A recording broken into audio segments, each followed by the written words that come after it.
Fine. Testing, testing.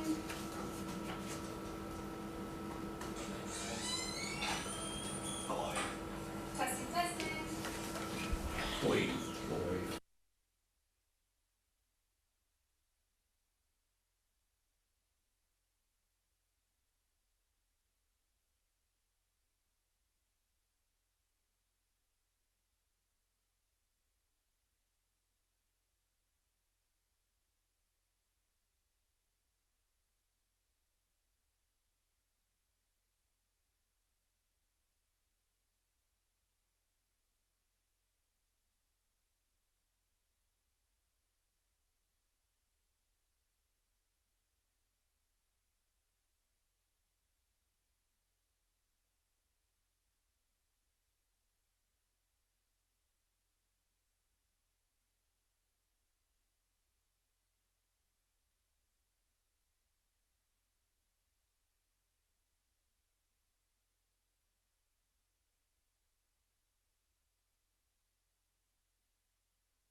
Hello,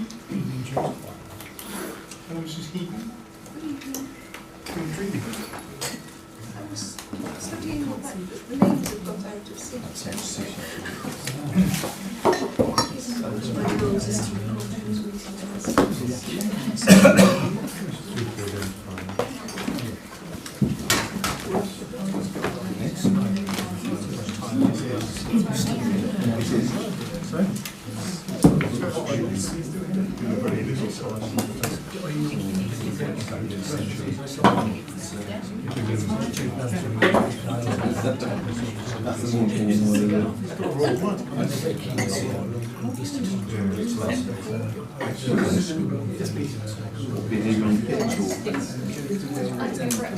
Good evening, councillors, officers.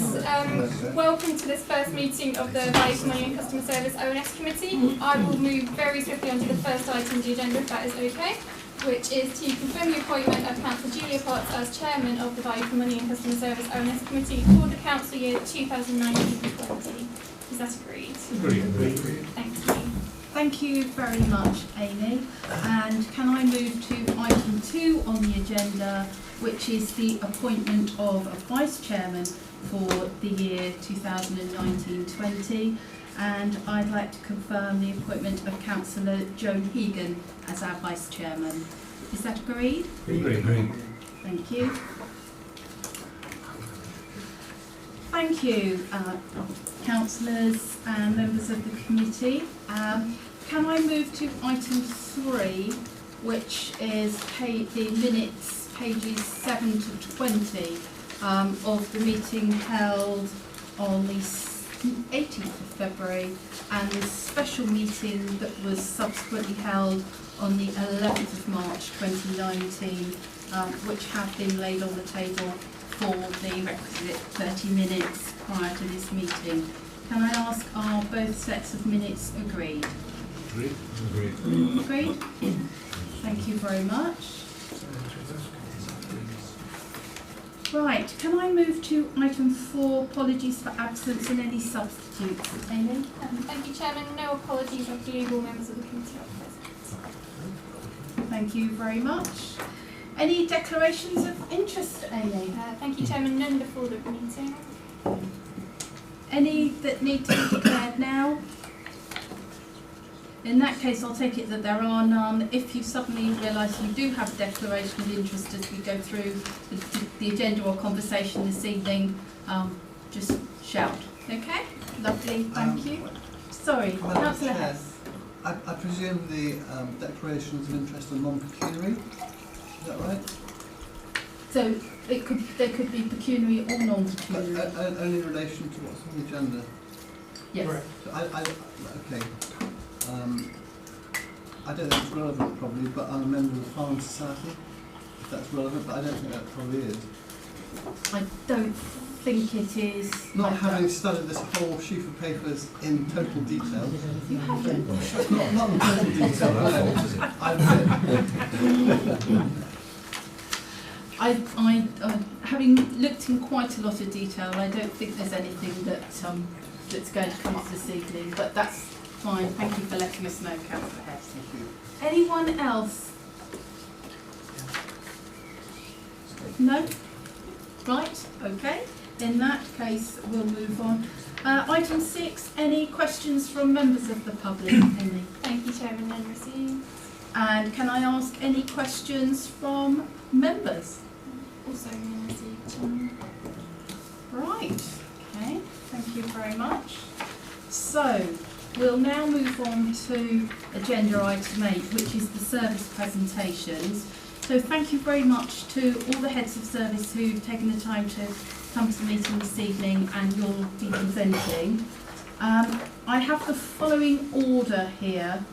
So I have business transformation, David Allen, commercial services, Kelvin Mills, economic development, Paul McKim, finance, Peter Vickers, policy and governance, Louise Norrie will be taking that item on behalf of Robin Taylor, who isn't here with us this evening. And I'm led to believe that we're probably looking at approximately 10 minutes for each presentation. Is that correct, everyone? That's less for me. Less for you, right? Well done, sir. Fine for me. Right, well, in the interest of time then, we will move on with our first one, which is David Allen and business transformation.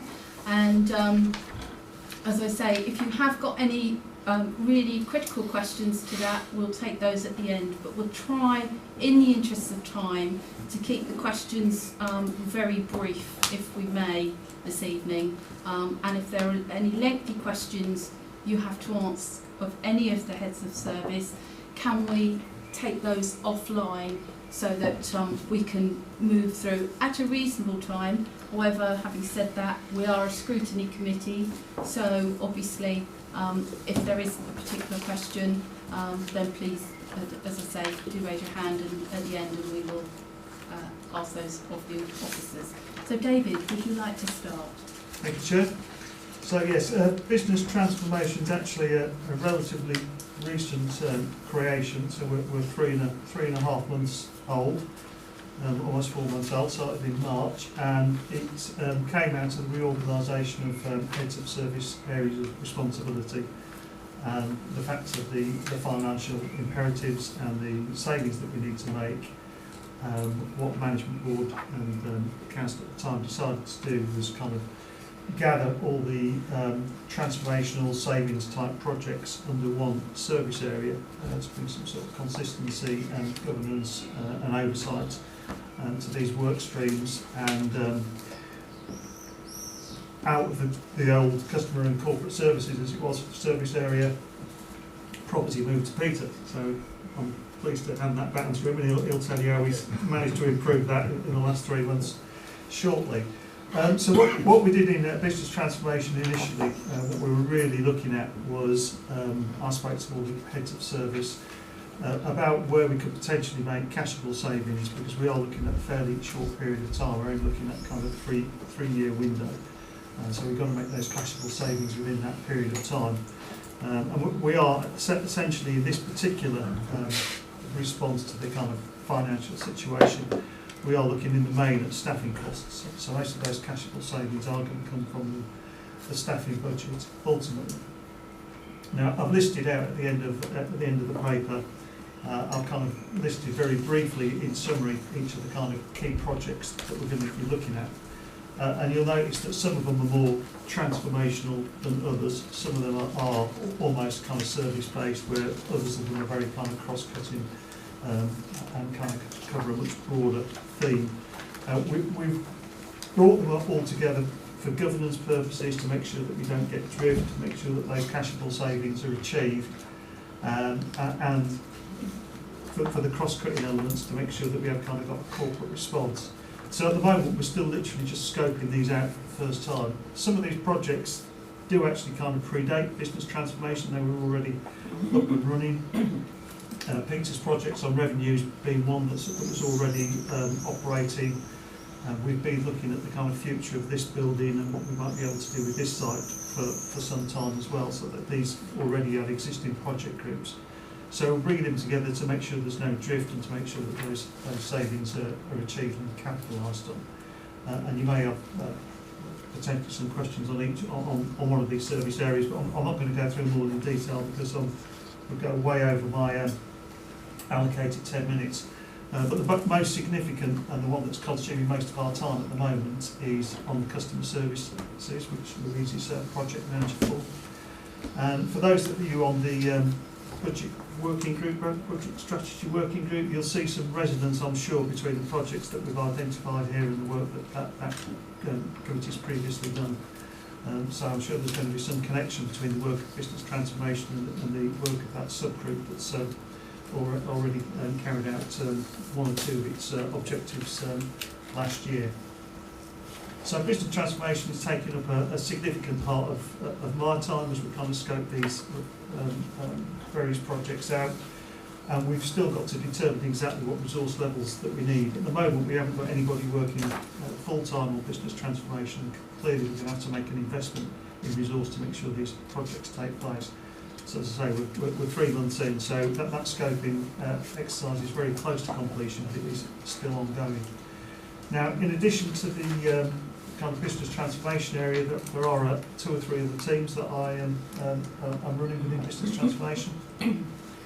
So the property and engineering team, which is a team of 3 officers, and they kind of provide project management and technical advice for all the other kind of service areas around the council. So when anybody wants to do anything to bridges or footpaths or watercourses or whatever it might be that was within their kind of service area, then the technical expertise comes from the property and engineering team. So they do look after our 20 odd miles of 20 odd kilometres of drainage areas, ditches, and we've got lots of street furniture, 95 bus shelters that we're responsible for, and about 250 seats, and all the kind of various things that nobody kind of really kind of thinks about until they go wrong. But we do have a team in the council that look after that. I didn't realise till I ran the property team that we looked after the bus shelters. I always assumed that was the bus company, but it's us, and Surrey have got a few, and towns and parishes have got a few as well. Then we've got the IT team, and they're very kind of fundamentally linked to everything that we're doing on business transformation. Because as we look particularly on customer services, where one of our big thrusts is on automating services, everyone's doing digital transformation these days, and we're kind of no exception. We're looking to replicate all those customer journeys by kind of self-serve alternative. And if we can achieve that, obviously we'll have less inquiries, and we'll need less people to respond to those inquiries, because people will be able to self-serve. But the IT investment in that type of area of work is kind of very significant. We've got some kind of major procurement underway, and some major integration to follow that procurement once it's done. So we have got an IT team, 17 or 18 people. 4 or 5 of those people are on the service desk and help desk, and you may be contacting them and in touch with them when things go wrong with your IT equipment from time to time, hopefully not that often. And we've also got a number of people who look after our particular line of business systems that we've got operating in the council.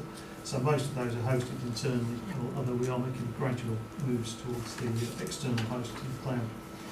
And the final 2 teams just mentioned are the facilities team. So they look after this building on a day-to-day basis, also run the staff restaurant.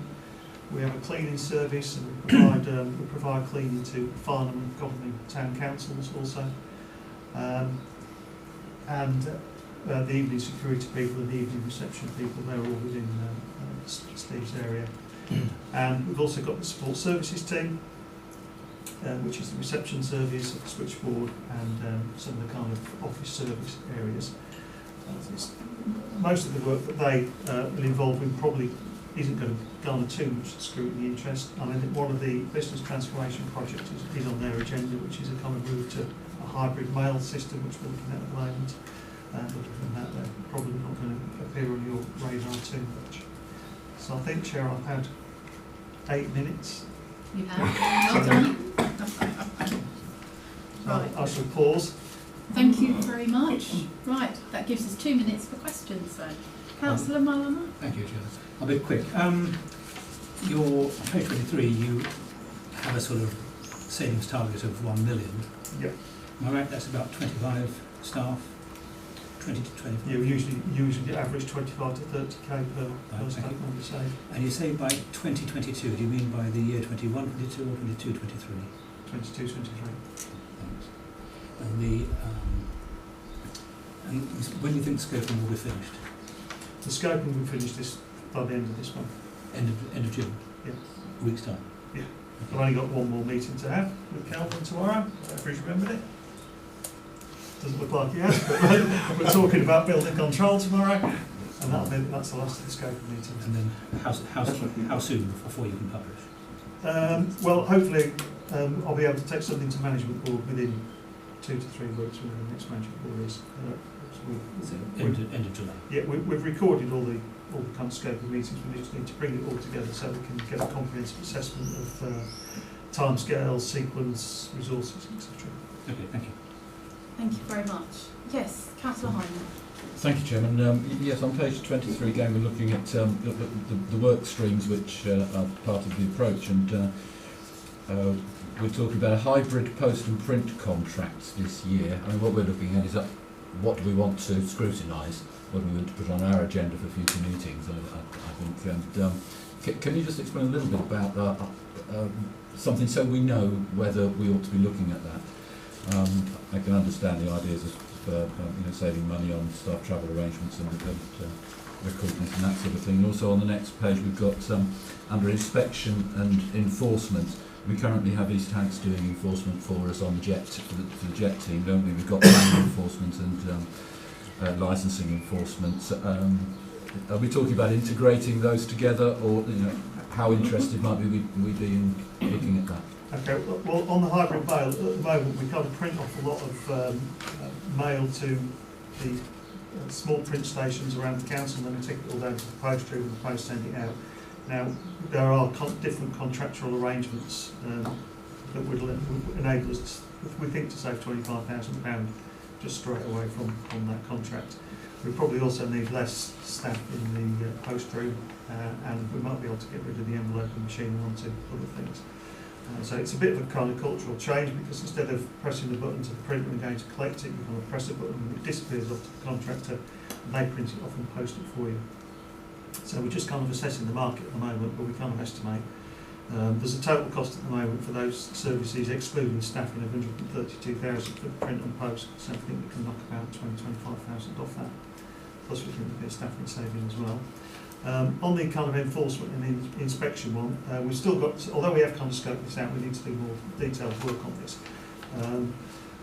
But we have a number of people going around the borough doing kind of different things but in the same place. So there's various people go out to do inspections, there's various people go out to do enforcement. So we might be sending 5 or 6 people over to, I don't know, Dunsville during the course of the week to do various different things. So it's having a look to see if we can sort of bring that together and operate more kind of effectively and kind of create a bit of a workforce that can do 5 or 6 different things rather than having it in a piecemeal arrangement as it is at the moment.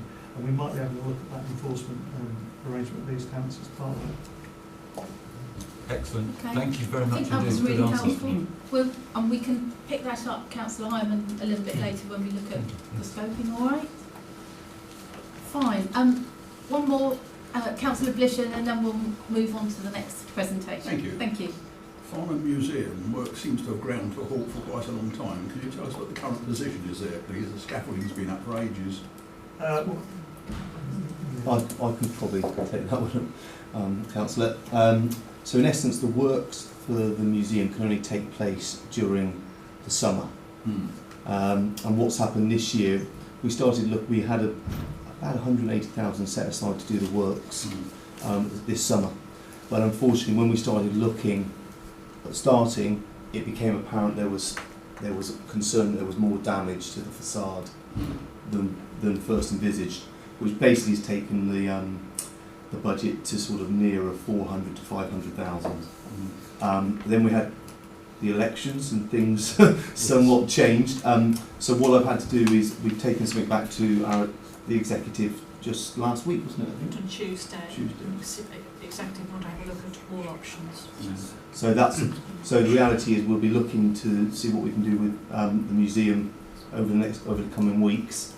But the reality is it takes 3 to 4 months to create the bricks. So as soon as I place the order, there's a period of time to make the bricks. The work cannot start until to the spring next year. So there'll be scaffolding up for the remainder of this year, unfortunately. Which we're paying Thank for, you. presumably. Yeah, we are. Yes. Thank you, Mr Mills. We can return to this item at our next meeting as well. But I'm presuming you were going to touch on it briefly in your presentation anyway. Yeah, I can touch on that, certainly, Chair. Okay, thank you.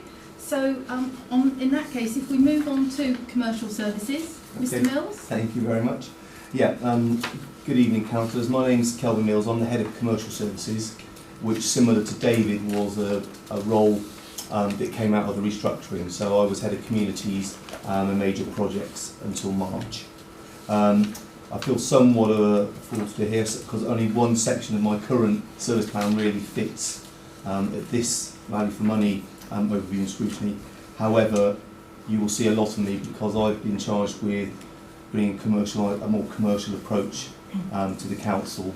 So I would expect my commercial strategy to come through here at the next meeting, draft comments before it moves on to executive. So that's something you'll see a lot more of.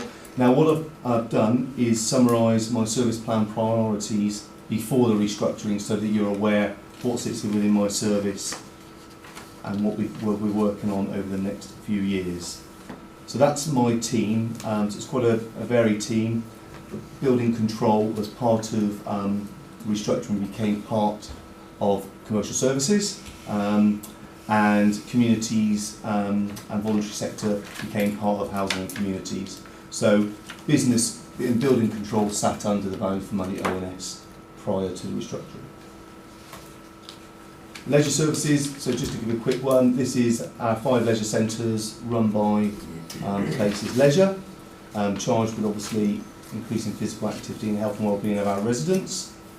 And this sits under community wellbeing, and the key projects for this service are the investments in Godalming and Farnham Leisure Centre, a look at what we can do with the ageing building at Cranley Leisure Centre, and then update the health and wellbeing strategy. So that will sit under community wellbeing.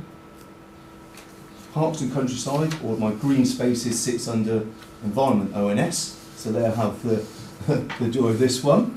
In essence, that's our ground maintenance contractor that looks after all of our grass cutting, be that sports pitches, play areas, playgrounds, that sort of thing. And also we have a ranger service that looks after our countryside sites, increasing biodiversity and accessibility. And finally, but not least, we have tree risk management that also sits under that service. We're quite a wooded borough, as we all know, and trees have a tendency to get diseases that need to be looked after. So the key elements for this service is the tender procurement of a new ground maintenance contract that will start in November. That is currently in a standstill period, so we're just waiting to announce mid to late July who the new contractor is. A new Heathland hub for Frensham, and then in addition the Green Spaces strategy. So this is similar, something that we can look to link with our planning colleagues when for infrastructure for green spaces as and when development happens. Building control, so this is certainly the one that would sit under this ONS. It's hopefully you've said no concern with structure, safety, accessibility and sustainability of development. We give pre-app advice and assess building control applications. Also got the enforcement of any unauthorised works. The key element with building control, which is why it's sitting with commercial services, is a drive now to increase market share and become budget neutral. You know, that comes from improvement and become much more customer focused and a much more agile way of working. So I'll be working with the team, and as David alluded to earlier, this will become one of our transformation projects to look at a more efficient way of working. Careline, just to be quick, that's the pendant to help people live independently at home for longer. It's a fantastic service, looks after just around 1,800 to 1,850 clients. The objective over the coming years is to increase the number of clients we help at home to live at home longer, raising the profile of the service, but also as technology improves, what else can we offer to help those needy people. Arts and culture, does what it says on the tin really. So we're looking at the cultural strategy action plan over the coming year, and it's about aligning our services with the health and well-being and delivering programmes that improve mental well-being. And additionally we have the Borough Hall and Memorial Hall that sits under this service. This will be community wellbeing as well. And last but not least of my services is Waverley Training Services. So that's an apprenticeship training organisation that sits within Waverley. It runs apprenticeships and study programmes. Study programmes are aimed at needs, those not in education or employment, and then the apprenticeships we offer, and that's a local based offer, and then apprenticeships is more widely, so we offer apprenticeship training across Surrey. And the objective here is to grow and help as many students as possible. So those are a quick run through of my services. As I said, building control was the main one that sat under this ONS. But in addition, I was head of communities and major projects, and what, speaking with the chair, we thought would be useful was just to bring to everyone's attention here that certainly new councillors of Brightwell's Yard, which is in Farnham, and it's the largest regeneration project within the council. It's a joint venture with Surrey County Council and Crest. The development agreement was signed in 2018, and the aim is to bring forward 239 apartments, 72 which are shared ownership. More retail units and restaurants, with the view of trying to bring together an early evening economy through real cinema with 6 screens. We'll be replacing the multi-storey car park and bringing a new town square and a landscape public space for future use. So what I thought would be helpful was just to talk through initially what's happened now, and then my colleague Debbie, who's the development programme manager of the scheme, could just bring you up to date with where we are at this moment and what's happening on site. So where you've got the greens, that has what's happened since we went on site, which was back in May, wasn't it? Yes, back May. So initially we stopped with the archaeology, which happened on Dog Flood Car Park, tree clearance. Mainly this is to create the bridge, which you'll see when we do the drone overview, is to allow access off the A31 so traffic doesn't go through the town. Bat poles obviously to help the bats sort of nesting. We've hoarded the site, so the red area is the whole site now, which is secure. In the middle, which you'll see much more clearly on the drone shots, is the attenuation tank, and we've demolished and taken down the key buildings apart from Bridewell's house, which will be a feature of the scheme going forward. And at the moment we're in the midst of a basement dig, which again will be clearer, and the cranes will be going up over the coming weeks, I believe. Now we're going to be, this is all modern technology now. This is escaping.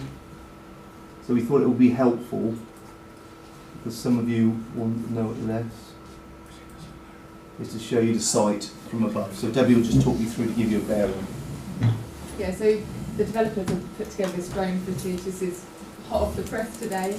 So this is the bridge into the site from the A31 here, and the main haul road through the site has been constructed there. You can see you've got your wheel wash as well in place. This is Faulkner Court on the left, if you know the area at all.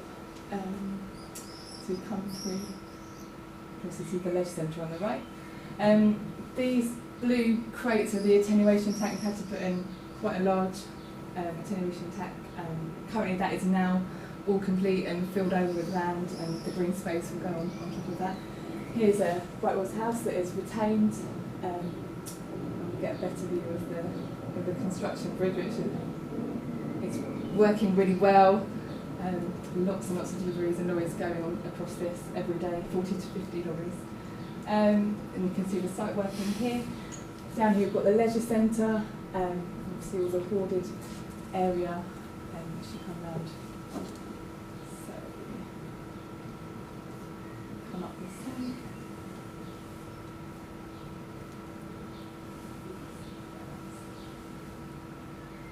Here we go, so yeah, this up in the corner there you can see the sheep piles that have gone in to dig the basement for the car park and the cinema building. That's been a big piece of work over the last few months to get that in, after the service diversions have been completed. So yeah, that's where we're at with currently. We've got some of these newsletters. We thought it would be easier just to talk through. So as you can see, quite a lot has happened on site as we sit here now. Debbie will be able to talk through the timeline more clearly. But yes, it's good for Debbie. Thank you. Thank you.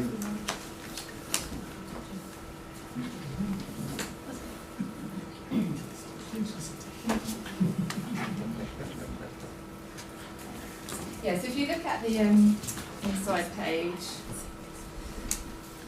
here you've got an overview of the development and what will be where, but as explained, we've got the car park, which is almost where the old Doctor car park was, which would also be the cinema, some shops as well there, and a bit of housing on the side. Number 1 is primarily shops coming down from East Street into the development. There'll be some residential on top of there as well. And number 1 with the star is where M&S will be. M&S Food is the anchor tenant, and you've got the square in front and leading down to the gardens. And number 2, this area is all residential, and that is the kind of private area, but you've got some the private gardens here, but also up here, it's not numbered actually, is where you've got your main block of affordable housing, but there's some integrated into the scheme as well. And you can see along the bottom you've got some timelines. So the key things really is spring 21, M&S will be opening with a car park and the main square, and all the retail development, and then the final aspects of the residential will go on until autumn 2022. So we've got a couple of key dates where they'll have a lot of it open in terms of the cinema and the shops, but later on we'll get the full residential, and we'll kind of clear out from the bottom of the site, and then the bridge will go, and we replace that big construction bridge with a footbridge, so joining up Waverley Walk into the site. Yeah, so Debbie, just to summarise it, so in essence, this green space here comes back to us, and as Debbie said, the major sort of transport bridge at the moment will be removed, and that will be replaced with a footbridge. I hope that was helpful. You say footbridge, but will it be a beautiful footbridge? not just a prefabricated metal structure, but something that really enhances Waverley Walk and the town. Maybe even a design competition for it. Okay. Just a thought. Thank you, Councillor. Well, obviously we're waiting to see the detailed designs for that, but yes, absolutely the ambition. I think, thank you, Councillor Hess, for your question. I think one of the really important things for us around this table is there are 2 aspects to this. First of all, the fact that it's such a major regeneration scheme, but also the fact that it's not just about Farnham here. We're actually talking about the entire borough, because as Mr Mills was saying, it's a major regeneration scheme and it brings in a significant income stream. Could you just recap for us approximately how much to the council per annum once it's built, because it's a significant part of the Thank you, Chair, for putting me on the spot. Obviously, going forward, I was speaking, we can bring much more detailed information on the financial elements, but off the top of my head, this is creating over 400 jobs when it's finished. Obviously, we've anticipated additional car parking income from the early evening economy. Do you know what, Chair, could I circulate the information as opposed to sort of doing it off the top of my head? Is that okay? Yes, you can. I think it. Sorry, Councillor Martin. In my memory, it's getting on for 900,000 Yes. a year. It's off that order of magnitude. Yes. And if the net income or expenditure of the Borough Council is somewhere around 10 to 12 million, it's getting on for 10% of our future income. So this is very substantial. Thank you. I think from my perspective, I think Councillor Hegan probably share some of my thoughts on this. One of the things coming forward that we'd like to see, and we'll discuss this a little bit more later on the agenda, is just this and some of the other real key projects within the borough, which are going to generate significant income to the borough as a standing item, because they are so crucial to not just the whole place shaping agenda, but to the council's budget. And we need to make sure from our perspective as a scrutiny committee that we are happy and content that they are being scrutinised in terms of being on track, being on time, so that they will be delivered within the time scales, which are quite challenging time scales down in the brochure. I could just make the point specifically, there's a 2-year gap between this summer and spring 2021. I'd like to see far more detail of project milestones so that we can monitor how we are doing in that very worrying window. Absolutely. And in addition, I think, Chair, exactly what you said, as part of the commercial strategy, these key projects will form projects that are part of that scheme in total, so they'll be coming into this committee regularly. Has anyone got any other questions, or could we move on to the next? Right, okay, so if we move, thank you, Mr. Mills and Mrs. Smith, thank you. If we can move to the next item, which is economic development, Mr. McKim. I'll just wait for my assistant. Right. Can't believe the technology's still working. We've done half an hour of the meeting so far. Yeah.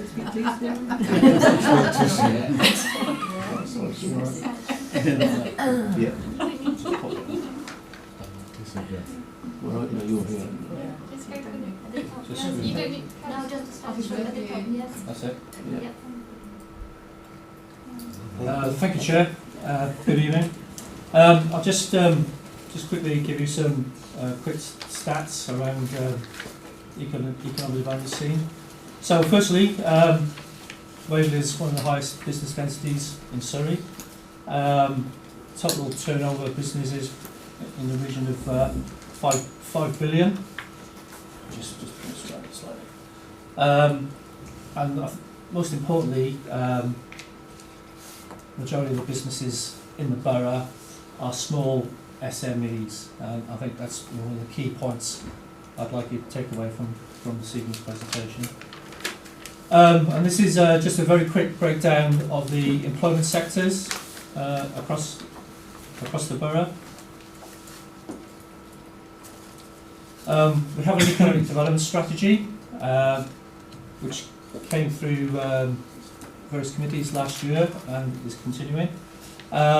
We are preparing, I'm conscious there are no KPIs in the performance monitoring for economic development, but we are preparing an action plan which will effectively benchmark the economic development activity, which will be coming back to you in October this year. But that's our key vision, really. In terms of themes, 6 key themes: sustainable business, growth, urban and rural areas, high quality business and employment support, healthy towns and village centres, successful visitor economy, particularly education sectors particularly strong in the borough, and then some support for housing development as well. Key partners as identified, so the LEPs, Chambers of Commerce, and Business South as well as key partners for us. Business Improvement District, looking at supporting 4 business bid areas across the borough, and we're continually working through that at the moment, working that out with the chambers. Retails I know are very important to members, just to outline the various the retail vacancy rates, and this is a key indicator for us in relation to healthy economy. Another key sector for us is encouraging the visitor economy and working with key partners in that sector as well. Again, supporting tourism business, and particularly tourism business in that SME rural economy as well is a particular key sector for us. Finally, last but not least, economic development team, which consists of 2 employees, Catherine, who's here tonight, and Jill, with a budget of roughly 57,000 per annum. We also lead on doing the various consultations around post office services, bus services, ticket offices, payphones, and when we're approached by non-staff providers about removing these services, we do some of the research around that to make the case for retention and working with them through that. More than happy to take any questions. We have got some other bits and bobs we can hand out to you. Thank you very much, Chair.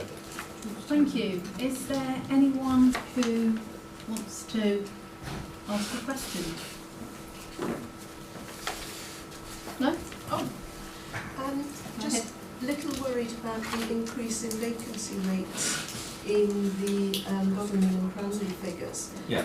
As a council, what can we do to address that? I mean, have we analysed the reasons for it, or is there some issues that we should be considering?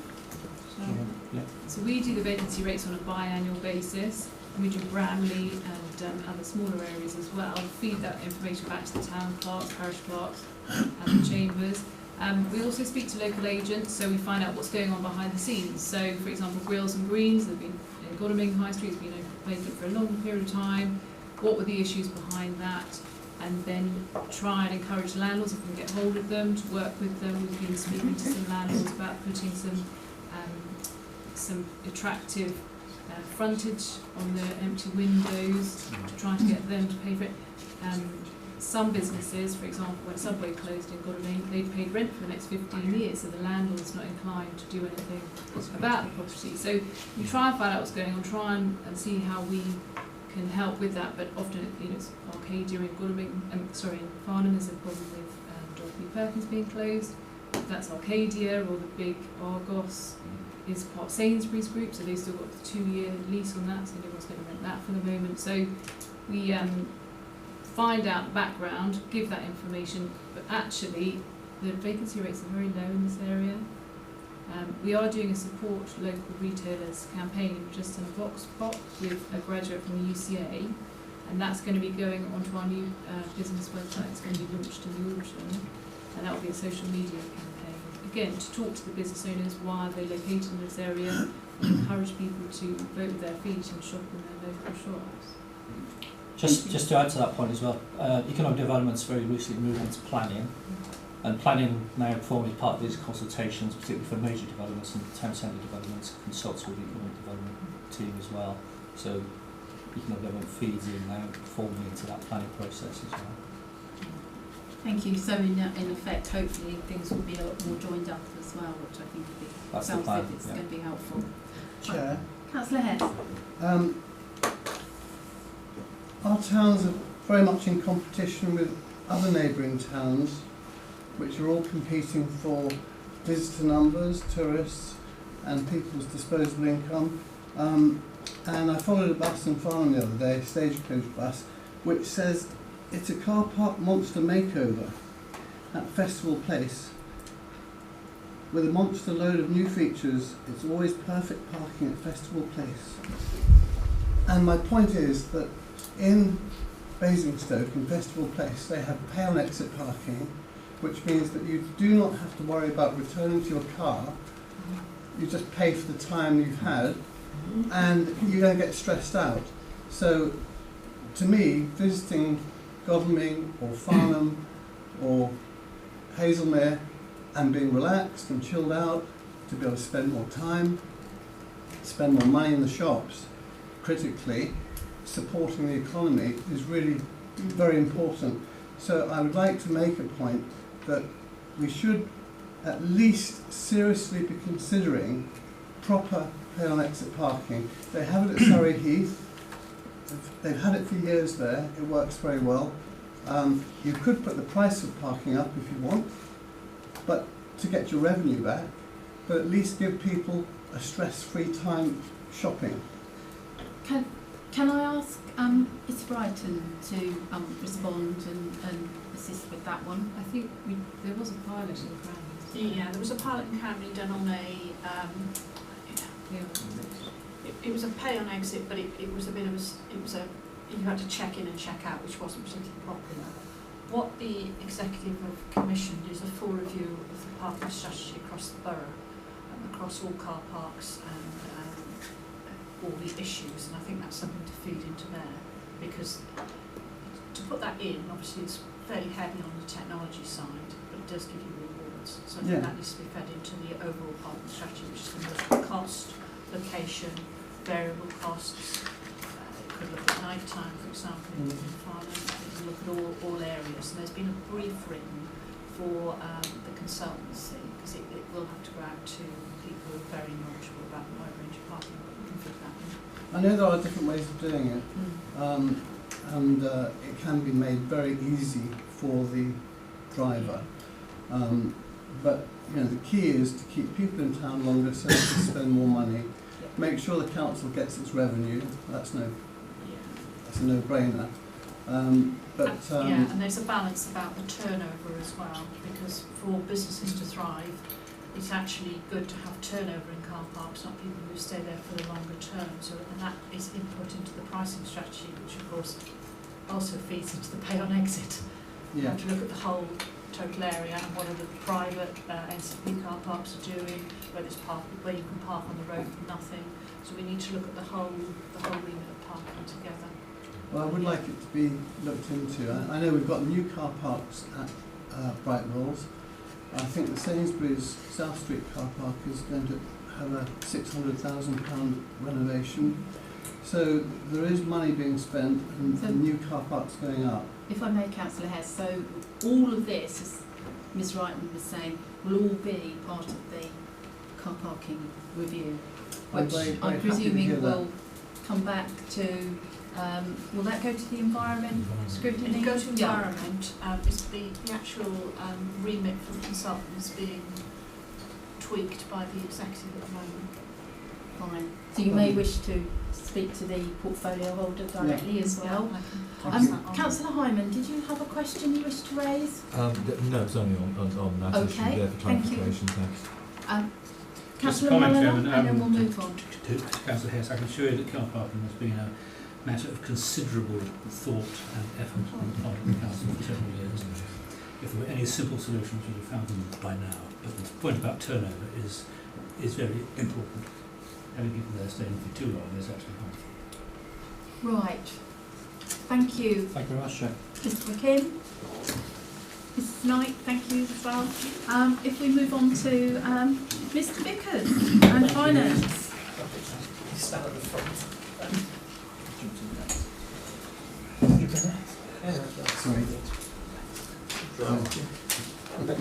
Thank you. So, Peter Vickers, Head of Finance and Property. I think, yeah, I've managed to get it on there.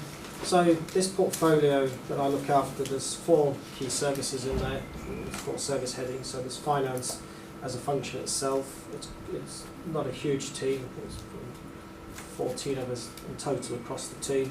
We look after quite a wide span of quite a wide span across the finance remit itself.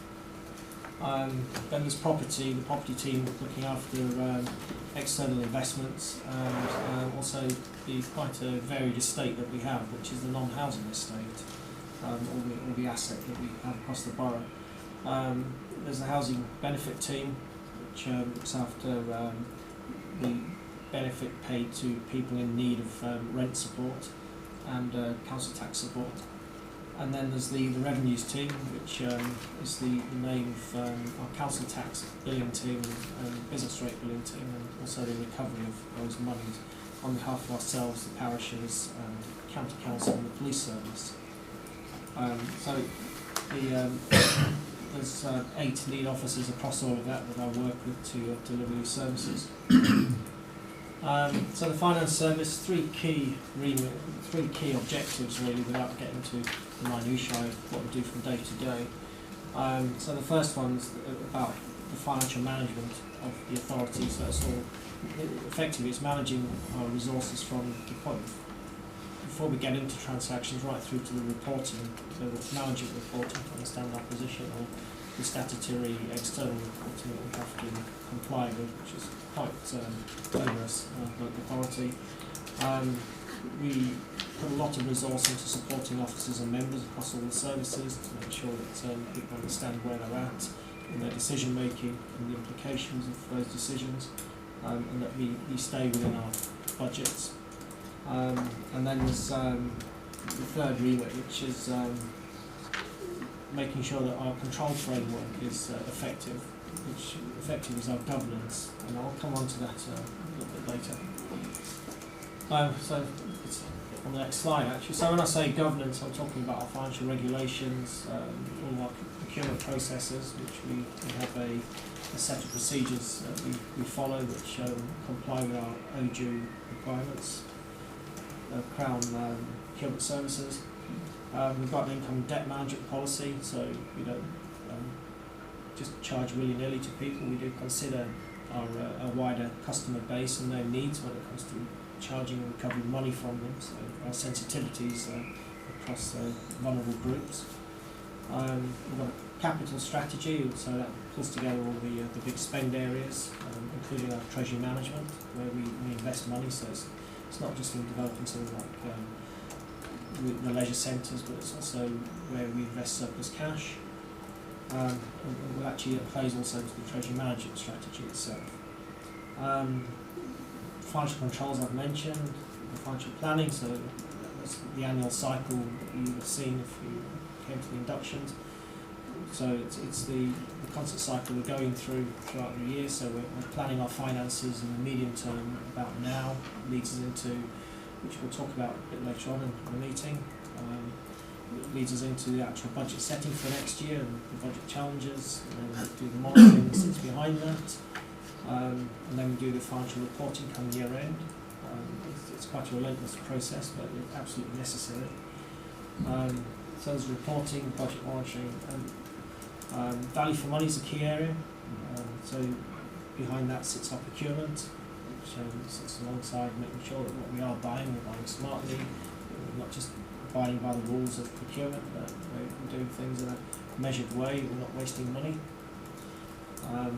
And there's risk and insurance management, which is a bit of a hidden agenda. It tends to be handled more through the audit committee, but we do have a risk management framework in the authority that's quite robust to make sure that all the key bases are covered, from the corporate policy, achieving our corporate plan, all the way through to individual projects that we will be undertaking or do undertake. Everything is covered through some form of risk assessment. Property services objectives, I'm saying it's effectively managing the commercial portfolio, and there's quite an extensive commercial portfolio, just short of £2 million a year's worth of income from that portfolio. And we're looking to increase that over the next, well, as soon as really, to support the medium-term strategy, but definitely over the next 3 years. We have a target of 900,000 additional income. Reviewing the existing property asset base to maximise our income. There's quite a wide asset base there, all manner of different kinds of property and lands that we own. There is some potential in there, but there's quite a lot of work to be done to understand just where that potential is and how we can keep benefit from that. And the team also provide technical specialist support to other services across the council, developing the leisure centres to car park strategies, etc. There's some key documents there. I'll put in there for reference if you want to help relate. So there's the property strategy itself, the asset management strategy, which relates to the wider asset base, and the capital strategy is more about the governance of how we manage all of those areas. The Revs and Bens team, Revenues and Benefits Service. So the revenues objective is to be really cost effective at collecting the taxes that we are charging, council tax and business rates, and making sure we're recovering as ethically as possible any monies outstanding. We collect around about 99% of all the taxes that we charge, and the 1% we put through a recovery process, which fits into our income and recovery framework that we have here. Benefit service, we ensure there's claims that everyone gets their entitlement as far as benefits is concerned, to make sure that they meet their housing needs, and also maintains the people in need in the borough, to make sure they don't end up in homelessness service, etc. Some service metrics for you around this. There's just around about 6,000 benefit claimants. It's a fairly steady number. Universal credits come along, well, over a very long period of time now, but it is here in the borough. We've got about 400 people within Waverley on universal credits at the moment. It's had a slight impact on our caseload. The thing with the caseload is that half of the caseload is pension age people, so it won't necessarily deplete as quickly as working age people transferring to universal credit.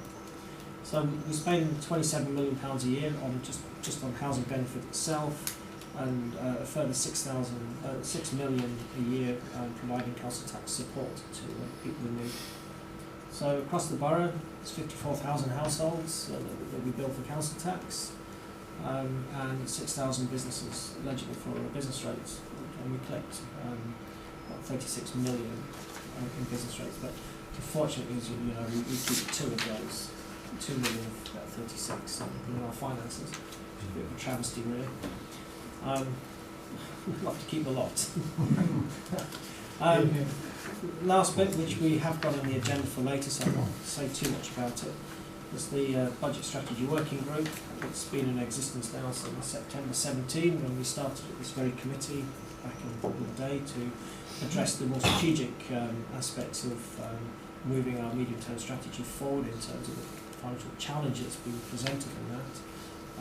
And that's really all about enabling the council to move forward, not just cost cutting, but actually moving the services forward in a considered way that not just saves us money, but actually transitions the council into a better operating position.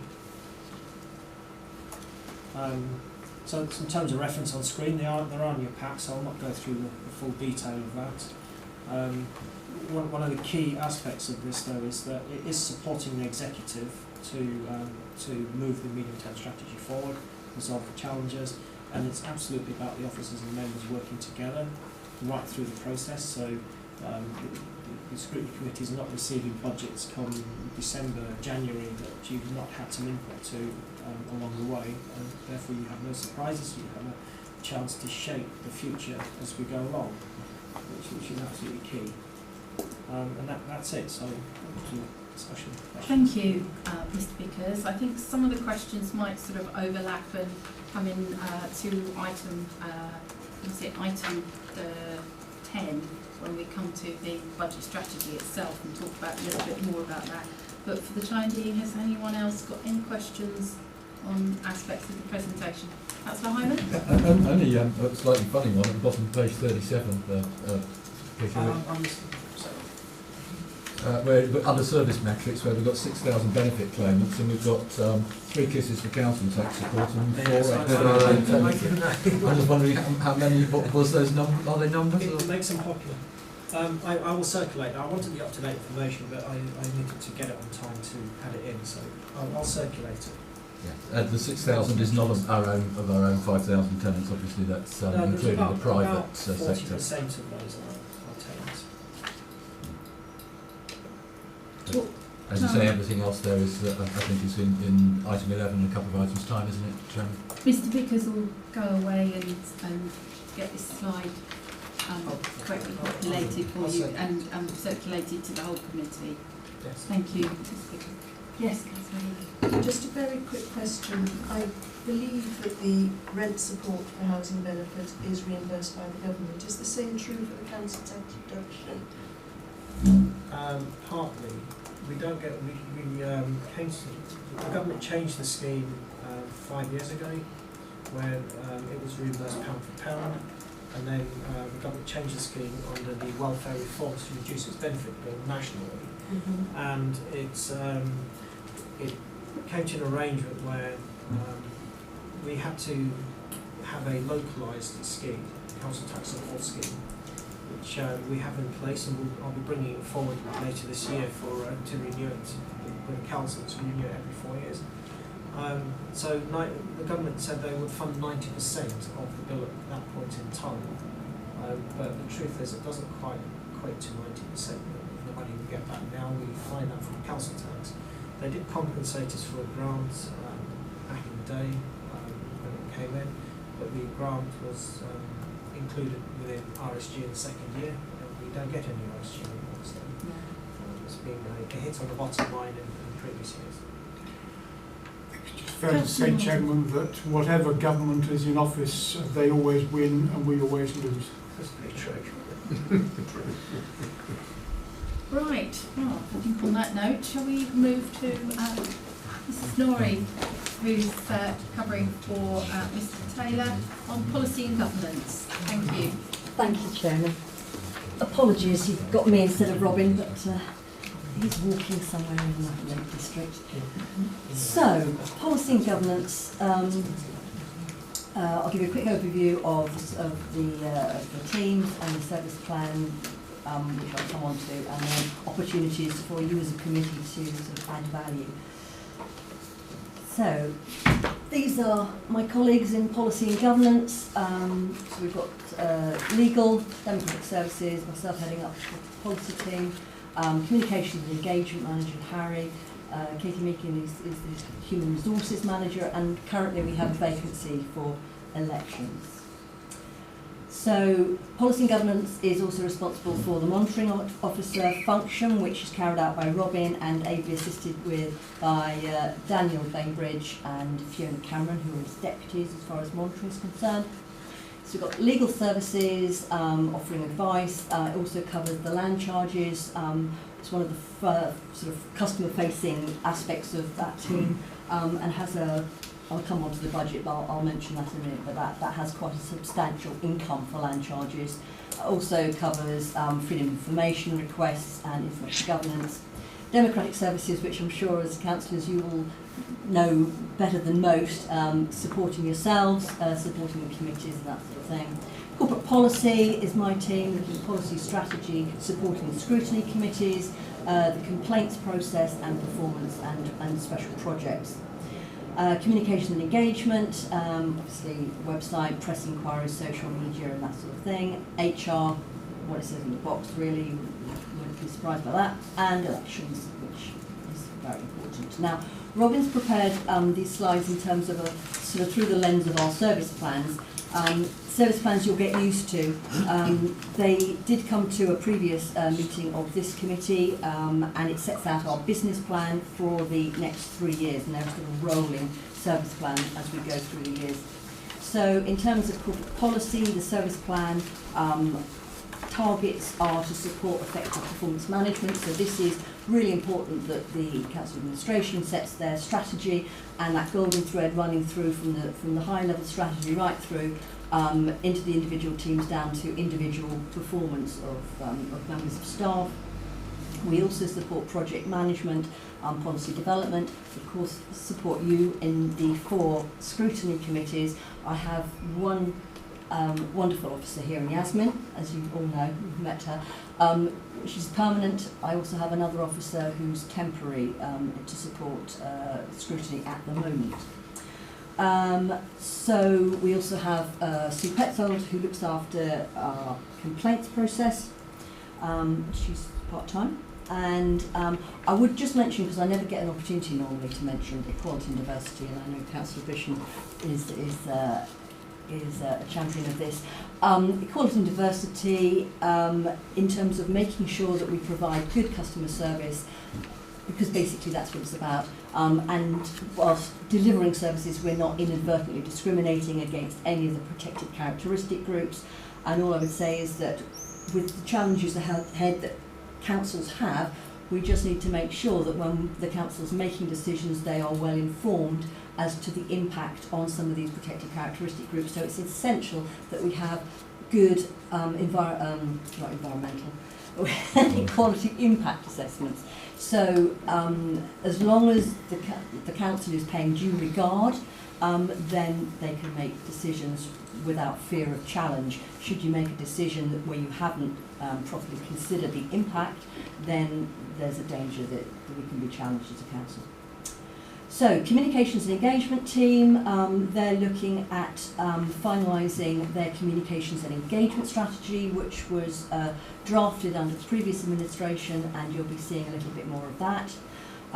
Keeping residents informed, promoting civic pride, and I'm sure you can imagine with the communications team, if you've been involved in your own organisations with this sort of thing, it can be a very reactive service unless we plan very carefully for it. So we have a campaign-based approach at Waverley, so that if our colleagues in environmental services are planning recycling projects and that sort of thing, that it's fitted into a plan so that you're not sort of just pulled from one place to the next as a comms team.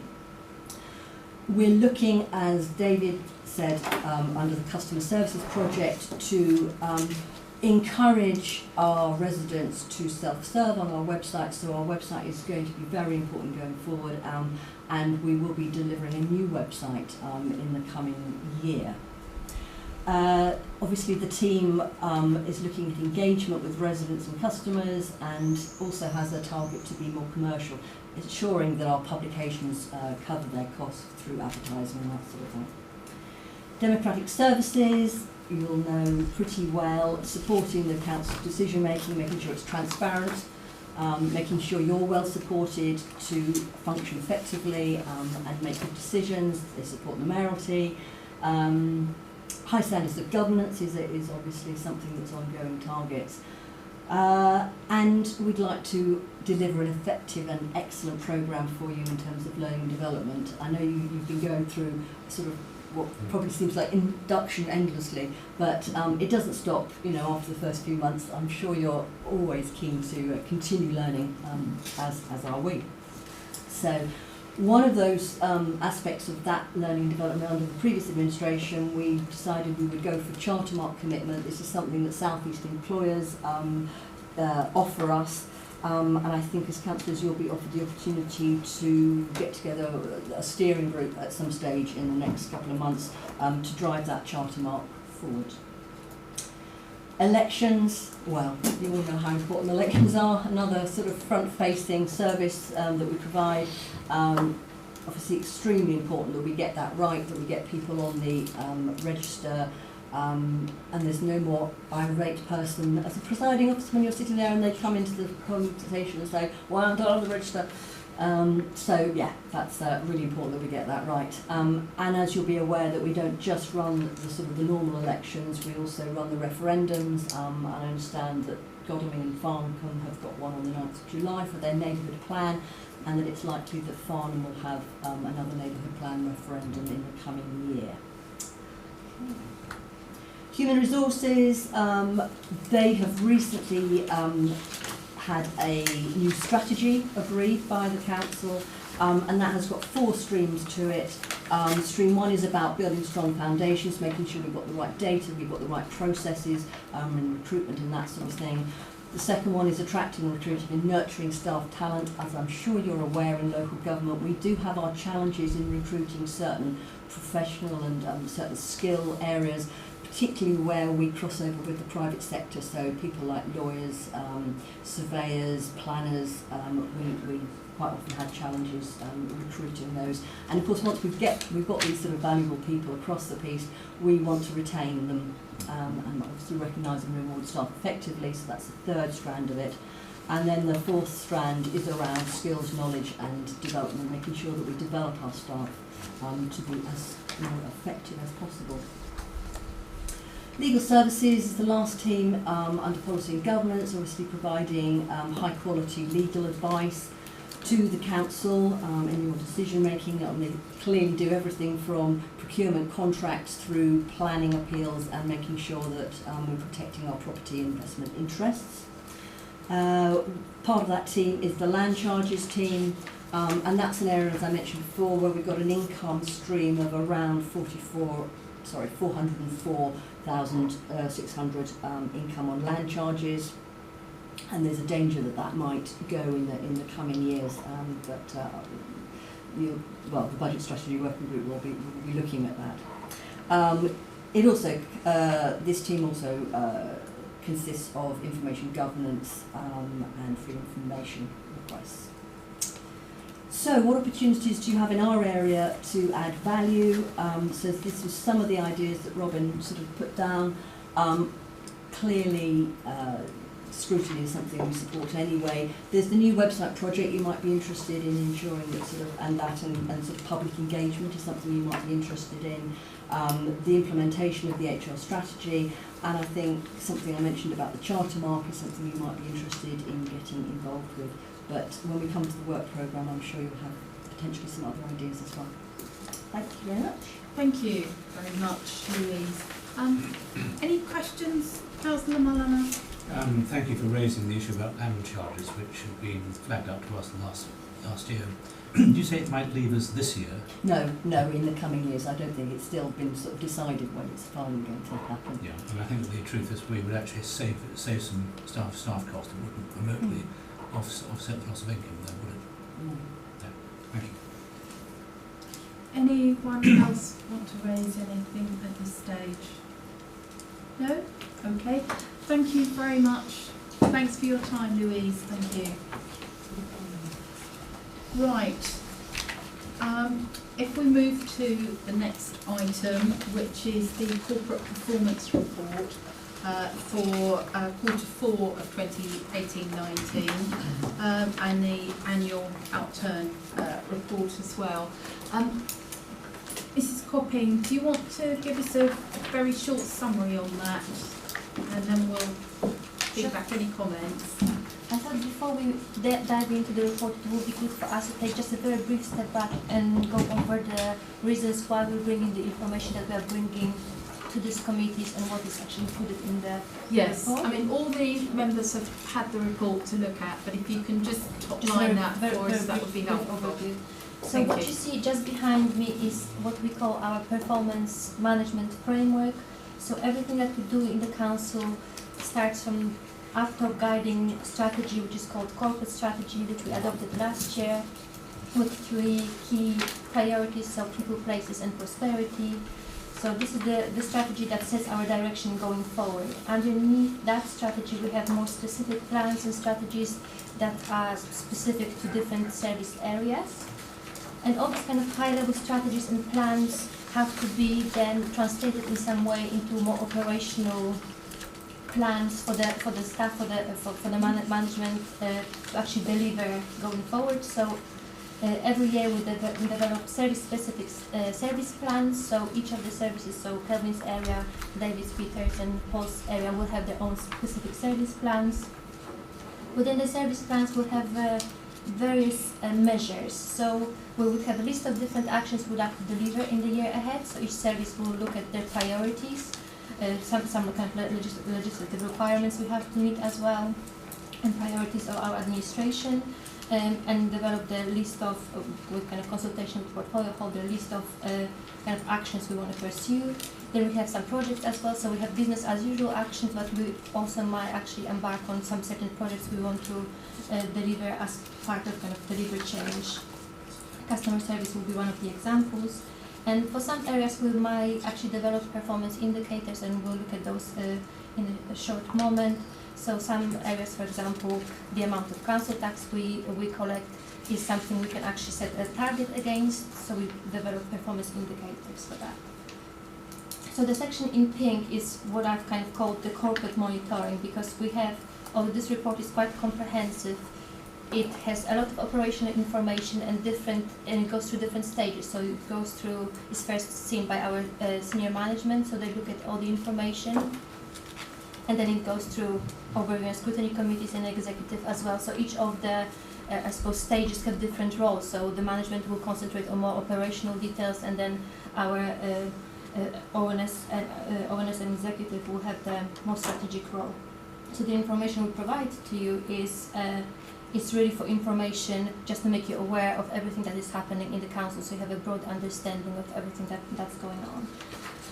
On the other side, service level monitoring is exactly the same, just a little bit lower level, kind of staff level, much more granular, and that, as Louis said, it fits into staff individual targets, kind of annual performance agreements. So each member of staff will have their own performance agreements, and the actions from the service plans would feed to those performance agreements, so everyone knows exactly what they're expected to deliver in the year. Going on to the report structure, just this slide and one more slide, and we're going to go to the report. So the report is broken down into different sections. It starts with the corporate dashboard, so it's an introduction from our chief executive and his narrative on the quarter just gone. And then we actually dive into different service-specific sections. As you can see, we are not expected to know all of the sections throughout the report. The sections under the remit of this committee are specifically customer and corporate finance and policy and governance, and also we're going to have some updates from the economic development team going forward. And what actually sits within each individual section are different subsections, and they always remain the same every quarter, so it's easy for us to follow through as we go through the year and kind of see the trends and where we at with our performance. So we start with key successes, lessons learned, and areas of concern. And this is a new section. In the past, the reports, some of you might remember, were coming in a different format to awareness committee, different to the management board. So last year we had a little kind of look around at the format that we were producing the report, and one comprehensive report was prepared that goes through different to all of the stages. So everyone looks at the same report, at the same information. So we are all and we have all the information we need in hand to make our decisions. And this section is the section for our heads of service. So once a quarter they have a little quiet moment in their office and ponder about the quarter just gone, consult with their managers, and then reflect all the information in the narrative, what actually have happened in the quarter. After that section, we have a section on performance key indicators. So the way we look at our performance indicators is through RAG rating. It's a traffic light rating, and it just stands for red, amber, green. So if it's red, panic. So it means that the indicator is more than 5% of target, so we are looking a little bit further. It might not be a huge area of concern, but we just want to look at it a little bit closer. If it's amber, so slightly off target, it might be something that just those occasional trend or something that happened that contributed to the little dip in the performance. And then if it's green, we are doing well, so we're not worried about this area. And for some indicators, for example, number of complaints, we don't actually have targets. We present this information as data only, so we're not setting target because we cannot control how many complaints we're going to receive. We can provide good services, but our customers, our residents have right to complain if they want to. Service plans, as Ruiz and heads of service as well highlighted the importance of the service plans. We look at them in this report on the kind of corporate level. So there's lots of details hidden behind the service plans. And as Ruiz said, we have presented them in details at the previous ONS cycle. If you would like to look at the details, we can provide the links to them. But for the monitoring on the quarterly basis, we are just looking at the exceptions only, so there will be information on how many of the actions are on target, off target, and some of them might require some escalation. So we will only, and because we are presenting information on exception basis only, it might feel that we are concentrating only on the negative, so it's good to kind of have the main picture in mind when we're looking at this figure, that it's just some of the information that we want to share on the areas that we are concerned with.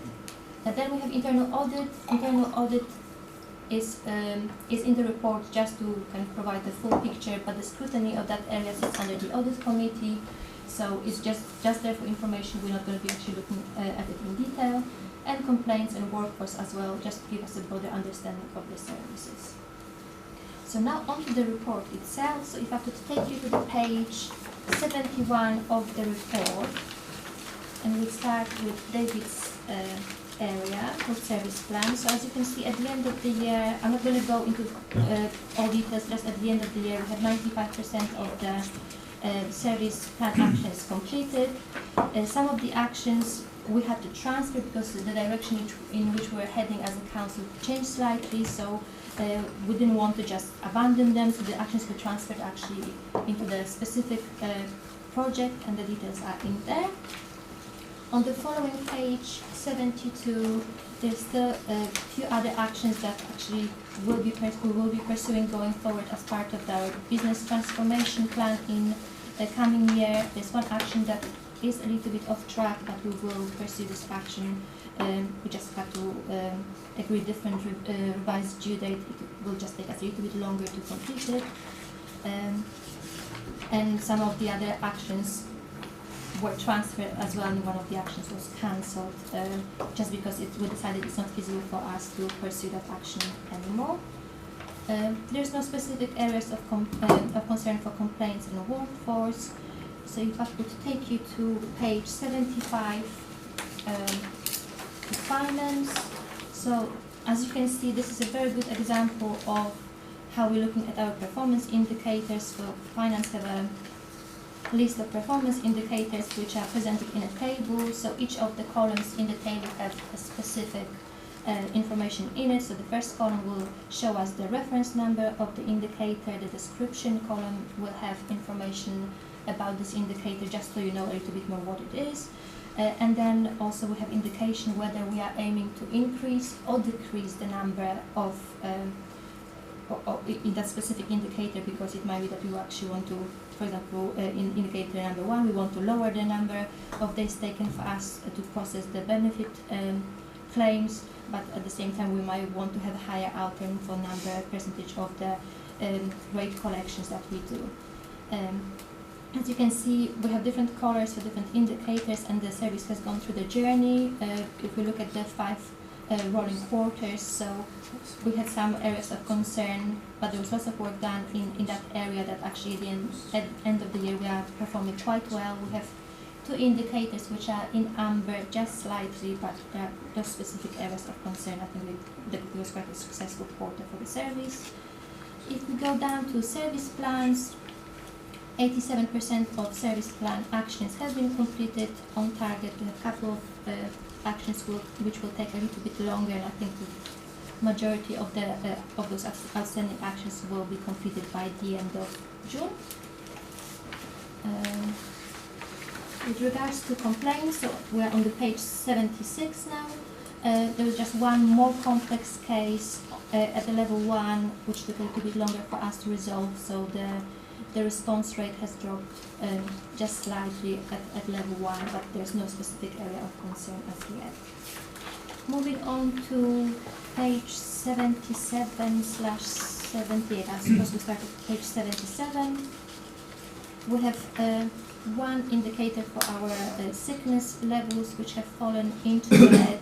There has been more work done by the HR team to see the underlying causes, and there's nothing there's nothing concerning at this stage. It is quite usual actually for the 4th quarter to have a little bit heightened sickness levels, although our long-term sickness levels remain the same, and I think that is what caused the indicator to fall into red.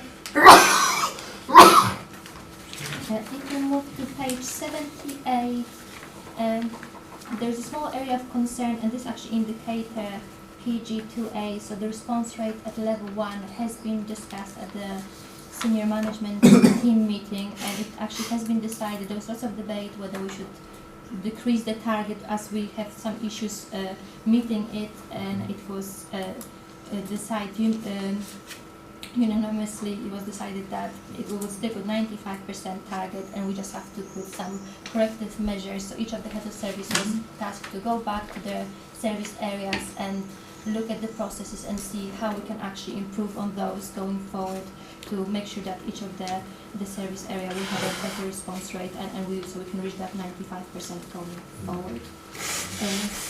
With regards to the service plans completion, again 90% of service plans have completed on target, and few of the actions that have taken a little bit longer are outlined on the page 78 and 79.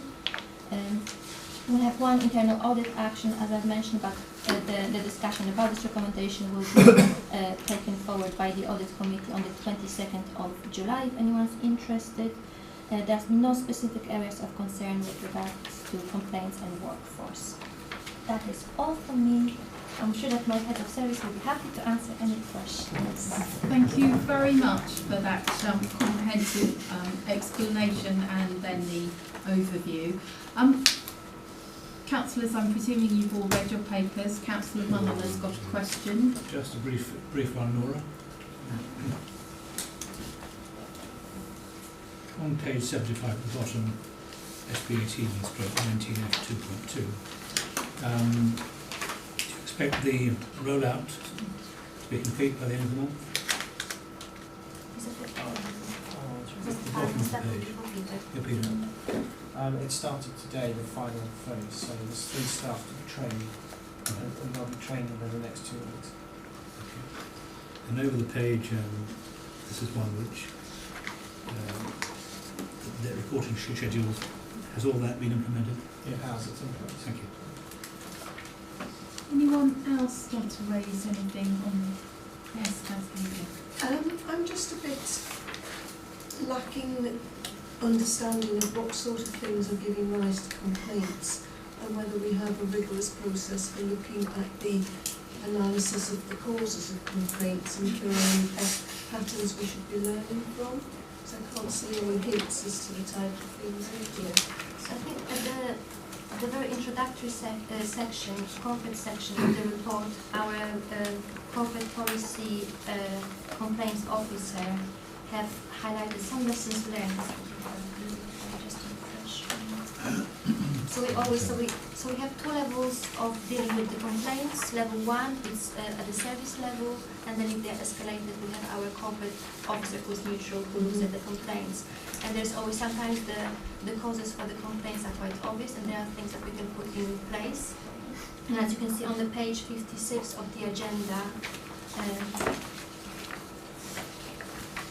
we have actually a few lessons learned from the process in the past year just gone. So we have an introduction of the new procedure for dealing with the abandoned vehicles due to the complaint that we received. We also improved our out of hours service that we provide to our tenants.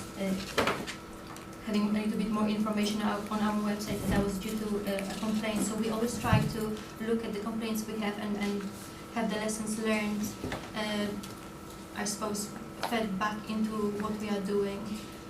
And Louise might be able to come in if that's all right. Answer that. So this committee will get an annual report on complaints from the year, so perhaps we'll bring that to you in the autumn. That will be combined with the annual letter that we get from the Housing Ombudsman, the local government ombudsman, summing up what's happened through the year. I think we all feel that we're sort of wanting to be a learning organisation, and we take very seriously the complaints and any learning aspects we can get out of them. But a lot of them are complaints and they're resolved, or there is nothing more to be said. But where there is a learning issue, then we absolutely bring it forward, and we'll mention it in the performance report. But you'll get a better view annually. That's October that will come to us. So, just to say, you've got a meeting in November, so in November might not. Yeah. And maybe that from that we also decide that we pick up a work stream that we decide to. Yeah. Wanted to, yes. Can I have a supplementary question, which isn't actually in what we've discussed today, but in terms of learning experiences, I did wonder whether on planning appeals we could have some sort of overview report on the causes, because as a new councillor I'm getting ad hoc copies of appeal decisions and I'm not getting any flavour of how we're doing on appeals.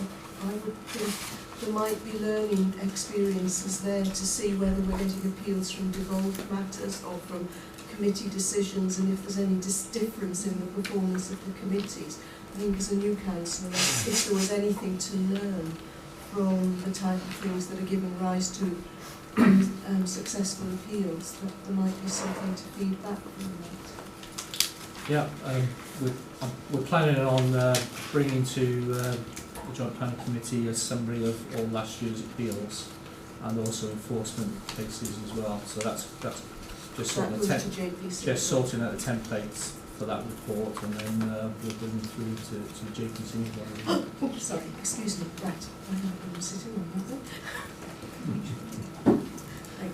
Right, anyone else want to raise anything? Councillor Hyman. On page 72 at the bottom of the table there, we've got SB 1819 CC 6.4, which has been put off to the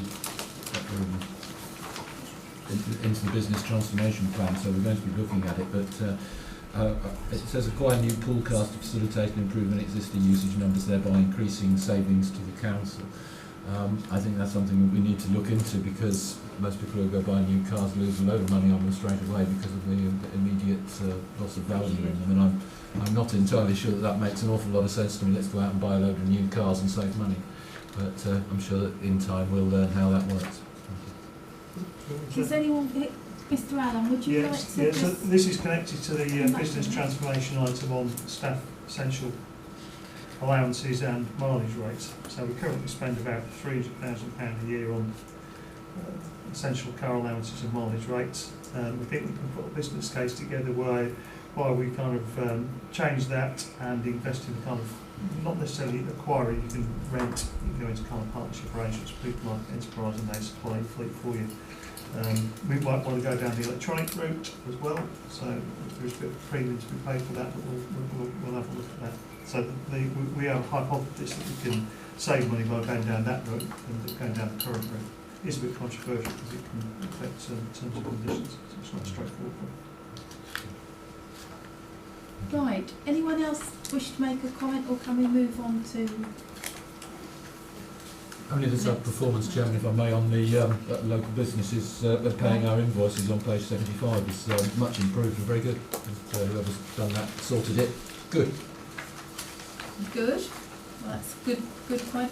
In terms of any recommendations to either the senior management team or comments to the executive at all, is there anything anyone wishes around this table to there's one make small aware? one, which is not really our remit as it's planning. We're looking at that.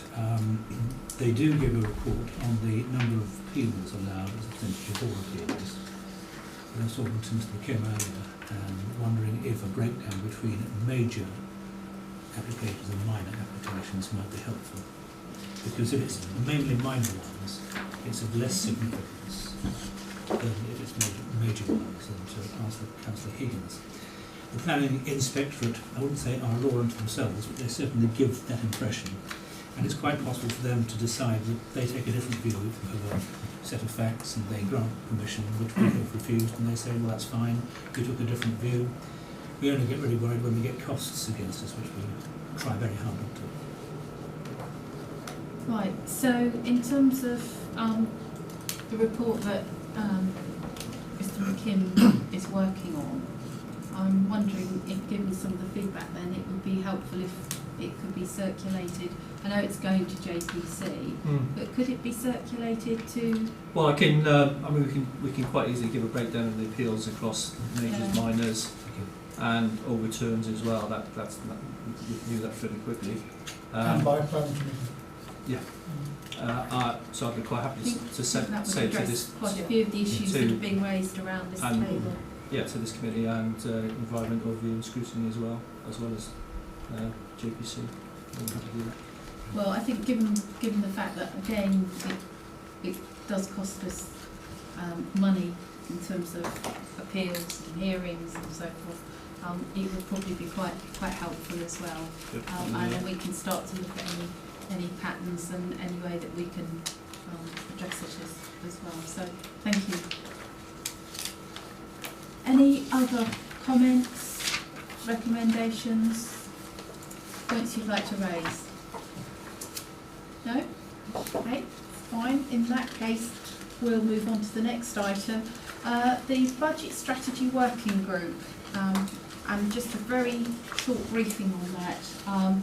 Just going to ask Yasmin to just briefly talk about that, and then if I may also just Councillor Mulliner, from a councillor perspective, given you was leading on that last year on this committee, just to give a bit more of a flavour.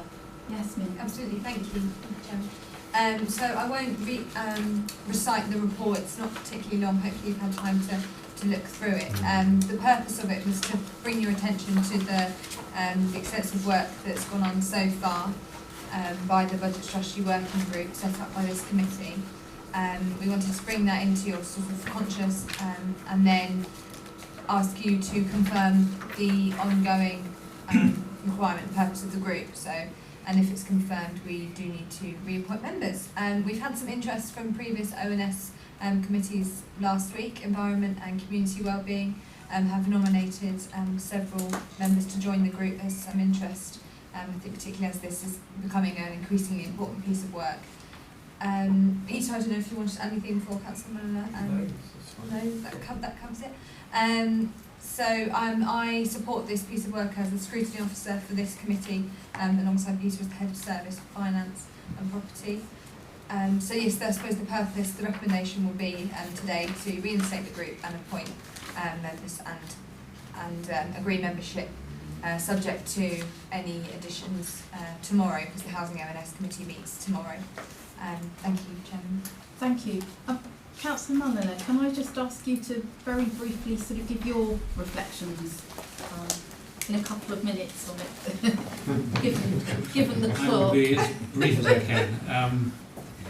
This was set up for the reasons given. It really got underway in the summer of last year and had a very busy July, having meetings with 7 service heads, which was really just try and brief the members of it. There were only 4 of us then, because interest from other committees was not as great as we hoped.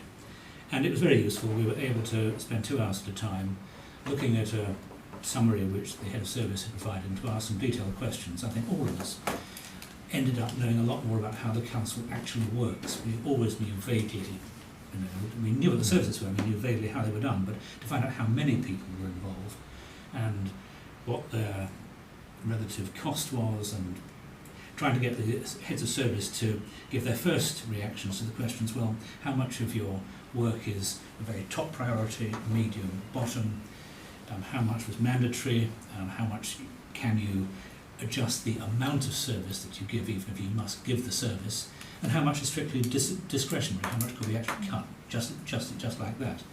And to give the obvious example, it would be a very painful one, would be we don't have to provide voluntary grants, but we do, and they play a huge part in allowing a huge army of volunteers to do work, and it would be a very foolish move, I think, to get rid of that.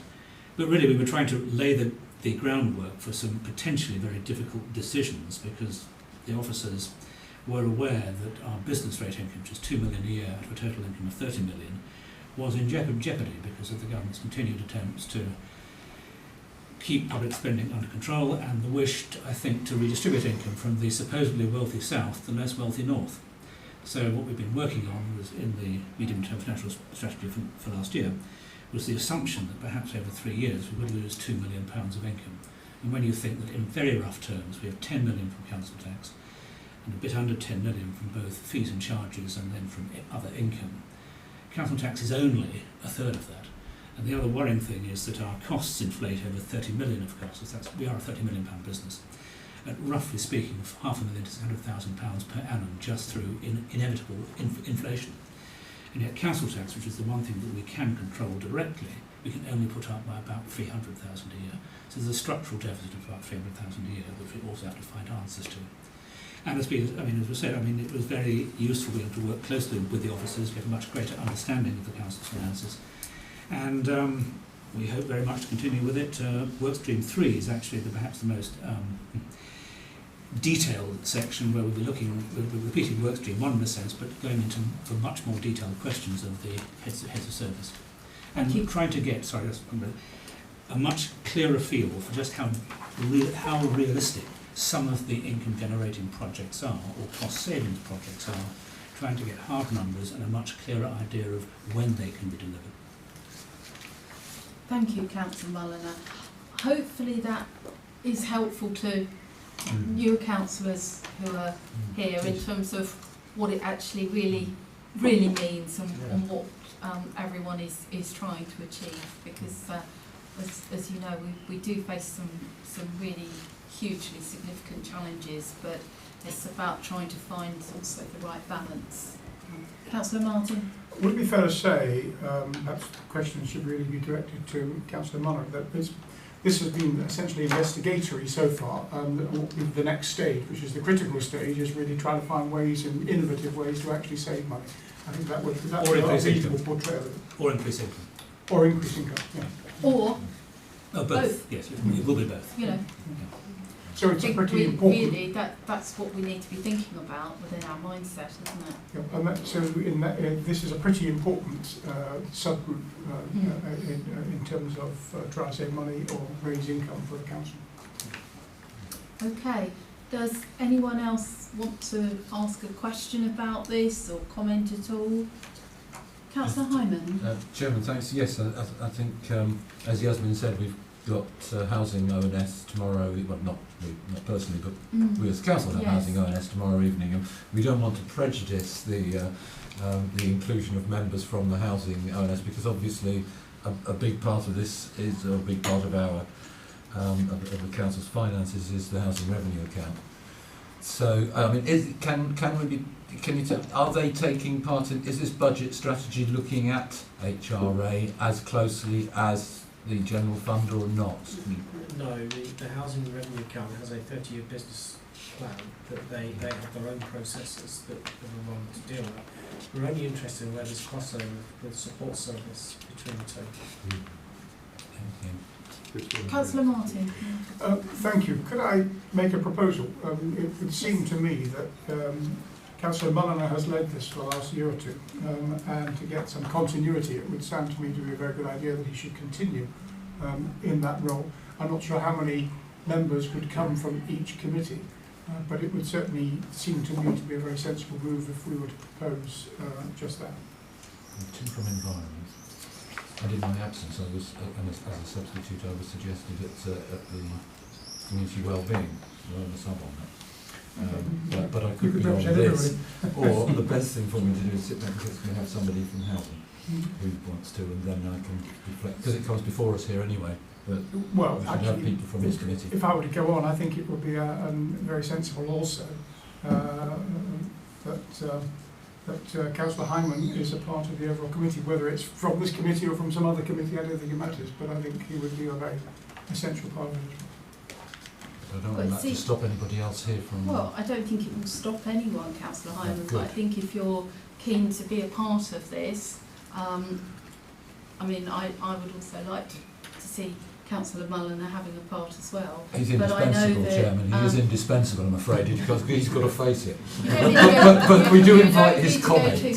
But having said that, likewise, I know that you will give this your all, and you will heavily scrutinise everything.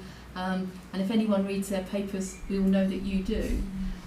So I, as I say, I don't think there is from what I can gather within the terms of reference of this task group, I don't think there's a hard and fast rule. Clearly it doesn't want to be unmanageable or unwieldy, but I think if there are people who are passionate about this area, and ultimately that's what we need, people who will be able to come to the meetings and actually really focus on this piece of really, really critical work for the council and for our residents, then you know, I think my view is we don't subject to everyone else. We don't want it to be only old or previous members of the council. No, if you know what I mean, and there might be other members sitting here who would also like to put their names forward. No, I'm quite happy to have Councillor Mulliner. He's a very experienced man, and two or three from this committee. Yeah. Thank you. Very, very happy right. to continue. So can we, in that case, does anyone else want to put their name forward? Yes? Okay, in that case, so we've got 3 from this committee. Oh, good, excellent. I'm not sure which committee I put forward. So we've got Councillor Mulliner, Councillor Hyman, and Councillor Higgins. In no particular order. Right. Fine. That's going to upset Kevin Denis, who wanted me to do the nomination from the Commons. If it's any help, the original plan was to have 2 from each. Right, well I'm sure somehow Councillor Hyman, don't worry, I'm sure the numbers will balance themselves out when the Democratic Services officers sit down and look at all the volunteers. It's nice to see people who are so eager. Right. Eager. Shall we move on then? We've got 2 recommendations here before us this evening on this particular item as well. So we've decided that we are definitely going to reinstate this, and we've also put forward membership. Are those 2 recommendations agreed? Agreed. Agreed for the record. Thank you. If we move to work programming, again, Yasmin, do you want to give us a presentation? Yes, on this? very happy to. So agenda item 11, you'll see a briefing paper containing all the sort of leftover items from the previous committee, so things that the committee had planned to look at but didn't get round to. Now this the work programme of this committee belongs to this committee, so it's completely up to members whether they want to include these items on their future work programme in whatever shape or form they may be. So you'll see we've got 9 things to consider there on pages 105, 106 and 107. The Chairman, Vice Chairman and myself had a briefing from the Head of Housing Operations just before this meeting, our pre-meeting, about number 1, and I think it's fair to say it was agreed that this piece of work would be of more value and more useful in sort of 9 months' time when the new contracts that have very recently been procured have been bedded in somewhere, and to look at that would be a better opportunity there to look at the value for money coming from those contracts and their management. I think that was something that it was fair to say that was agreed, so that could come perhaps in the springtime next year. You've then got items such as corporate performance reports. I think we agree that they are of particular importance and useful to monitor how the council is getting on. But Chairman, I'm happy for the committee to go through each one and decide individually whether it's something they want to add to the work programme, and if so, which meeting it needs to be considered at. But I'm happy to answer any Right, questions. thank you. And just for the to remind the committee, we don't have to decide on everything this evening. We can decide that we'll perhaps take 1 item or 2, and we can, as we get a better feel for how the new administration are moving forward, we might then decide that actually we want to then focus on a particular area. So don't worry in terms of the list you've got before you tonight. We don't have to visit every one. As I say, we can gradually use this as a rolling programme and start to drive the agenda ourselves. Councillor Martin. Thank you. I wonder if I could ask a question of you, or perhaps through you, officers. And that's the policy of the new administration regarding property investment and acquiring more property as a part of that property investment strategy. I think this is the past of the old administration, the Conservative administration, certainly saw this as an important means of raising money for the future, an investment to provide an income stream for the future. And I think it's important that it should continue, but I just wonder whether the new administration shares that view, and if so, whether they will have a property investment board set up, and which committee will scrutinise that. I imagine it's this committee, and I would certainly want to see that on our agenda. I think it's an important part of the future as we go forward. Well, it was set up under the last administration, but is it continuing under the current administration is really my question. Bring the portfolio on. Right. It's continuing as is, so the arrangements are remaining the same. Okay, fine. Right. Policy is emerging, I would say, but the arrangements remain the same. The strategy is current still. Okay, so I would put it that I think I would quite like to see that sooner rather than later on the agenda, just as soon as they've got their act together in terms of what they're going to do and how they're going to do it. I'm interested in the proportional balance in terms of anybody's members being on the group which advises, or whether there will be, whether it will just be from the administration. There are technical things in terms of how it will proceed. The Chairman, the Investment Advisory Board's imminently being configured at the moment through Fiona Cameron. Right. I think it would be helpful if we could actually have a response from the portfolio holder. I believe it's tomorrow, isn't it, that you have executive briefing. Yeah. So I think it would certainly be helpful for everyone here to know, because obviously, as we've already said, it's not just about looking at savings, it's about, one of the key things is income generation, and obviously there's been a little bit of a hiatus over the last few weeks on that. Thank you. Yes, Councillor Sorry, Mulliner. just to be clear, you wanted a statement from the portfolio holder of property investment on the likely direction of future policy. Or leader? I think it would be helpful if we had, well, shall we hear from both of them? Yeah, let's do. Does that make you happy, Councillor Hyman? Just to make us smile, don't see Councillor Hyman, actually. Thank you. Thank you, Ms. Wrighton. Councillor Mulliner. Support what Councillor Martin said, in particular item 8, this refers to a spreadsheet that was drawn up to show in adequate detail exactly how the new property acquisitions were performing. And one of the sort of things that happens, I'm afraid, is that one of the 4 bought had a void issue, and it's been worked on hard.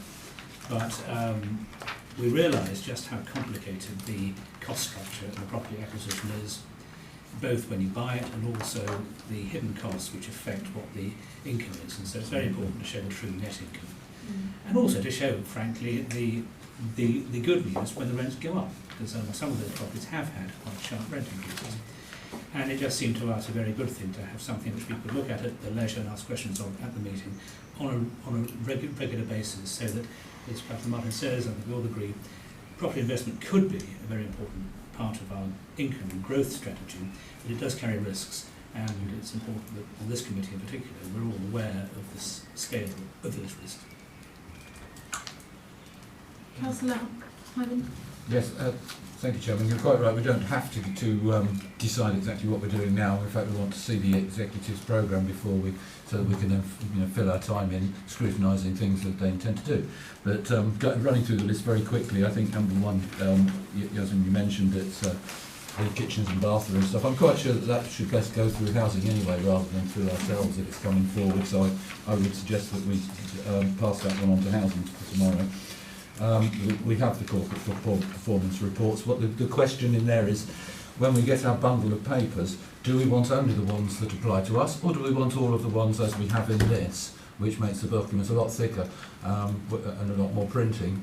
Do the members here want to know about what's going on with the other 3 committees, or do we only want our own before us? And I would think that, although I've tended to disagree in the past, I'm more inclined now to suggest only the ones that apply to us. But you might want thank you. That's agreed then, because Councillor Martin says so.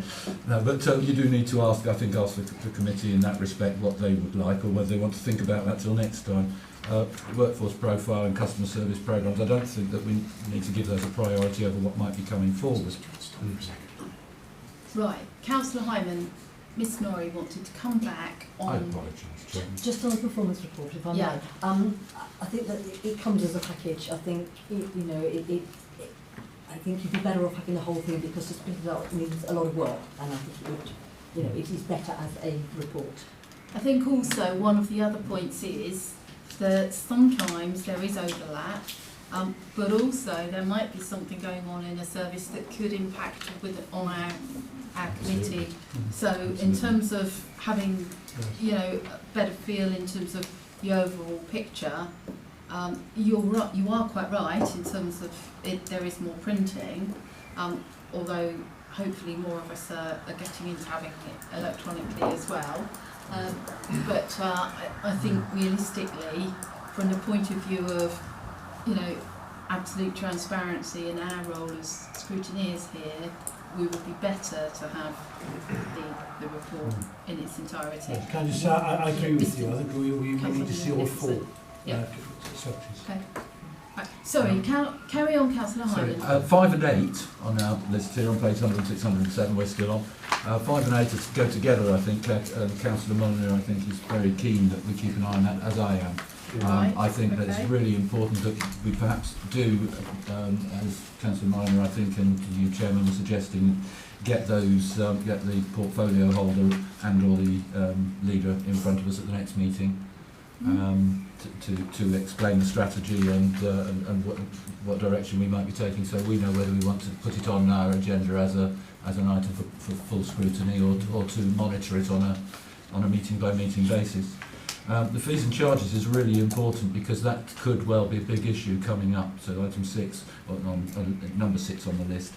That was flagged, Councillor Mullen, or wasn't? Sorry, Councillor Hyman. That was really flagged at the budget this year by a lot of members. Yeah. Okay. Yeah, but no, I think it's really important, and I think we do need that to come forward. Well, but is that for community or us? I suppose is my question really to probably Peter Vickers. Should that be us for fees and charges, because it's community affects more than us in a way?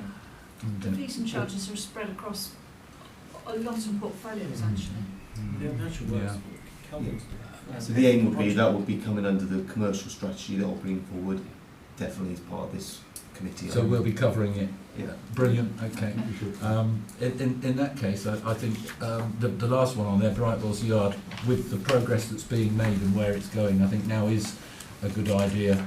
I would, quite frankly, I would very much hope that we could have a small committee that wouldn't take much officer time, but that could do it as a perhaps report on an ongoing basis to this committee. And I would like to see you, because of your own knowledge of it, and myself, possibly Councillor Hess and someone from somewhere else on a group, to keep an eye on that we can work on in our spare time to make sure that would you be happy with that sort of idea, or what? Well, Chairman? I think we've got a very, very learned officer team working on it, and what we need them, I think, to be looking at this, but also there are some other major projects coming forward to this council that have been mentioned this evening, and my view is that we should actually have this as a standing item, that they're coming in and maybe looking at those that will generate sort of the top 10, if you like, of income to the council around the borough. And I think it might be helpful if they came back at the next meeting with that, and then we decide how we best think that should be managed. Yes? But I agree with you, Councillor Hyman. This is critical to the council in terms of, as I say, not just place shaping and not just in terms of Farnham, but to the entire borough, given also not just jobs, homes, but the income generation. But we've got other schemes that are equally as significant as well within the borough. Councillor Mullen, just you a very bit, on just that? to mention a name to you, we do have a new councillor, Councillor Simon Deere, who's actually a commercial property man. And whether you might think that was useful to have, as he would see it from, he would know what the other side were actually, if you like. Thank you. Thank you. So I think initially for this, it should be on the work programme, in my view, Councillor Hyman. And I would like also, though, to see, and I think we were talking about this earlier, weren't we? We would like to see the key projects that are being planned all on as a standing item to start with, and we'd like the officers to come back with a little bit more scope on those. Yes, Councillor Martin, you wanted to add something? Thank you. Just on Brightwells, I know that there are many people who have in the past opposed it very deeply, and I understand that and respect that very much indeed. However, we have now a signed contract, a contractual commitment, which 3 parties have signed. It is ongoing, it's in progress, and I think it's very important that we all embrace that and make sure that we do deliver the whole thing properly. Not least because there is a significant chunk of income which will accrue to this council going forward, and if we don't embrace the contract and get on with it, then we're putting that at risk and laying ourselves open to action from other parties if there is a delay, which I hope there won't be, but I mean, if there were to be delay, then that would be of something of very great significance. I think you're right. I think that should come to this committee each time we meet to ensure that is on course, because if it goes off course, it's going to be pretty serious. Absolutely. It's about ensuring the delivery. Right, officers, clear on those actions? Yes. If I could just sum up, that would really help. Yes, of course. Looking forward. So what I've got down then is the item around Brightwell's Yard and what the wider income generation strands and the standing as a recurring item for this committee to consider.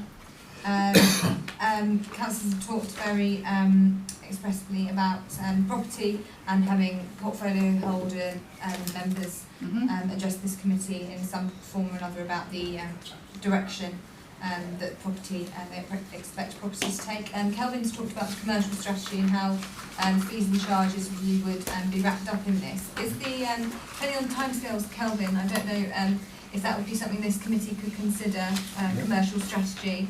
And we've got a meeting in September, but we've also got one in November, so I don't know if that would link with your timescales. Oh no, absolutely. I think the committee would be crucial. Would that work? Okay, yeah. Thank you.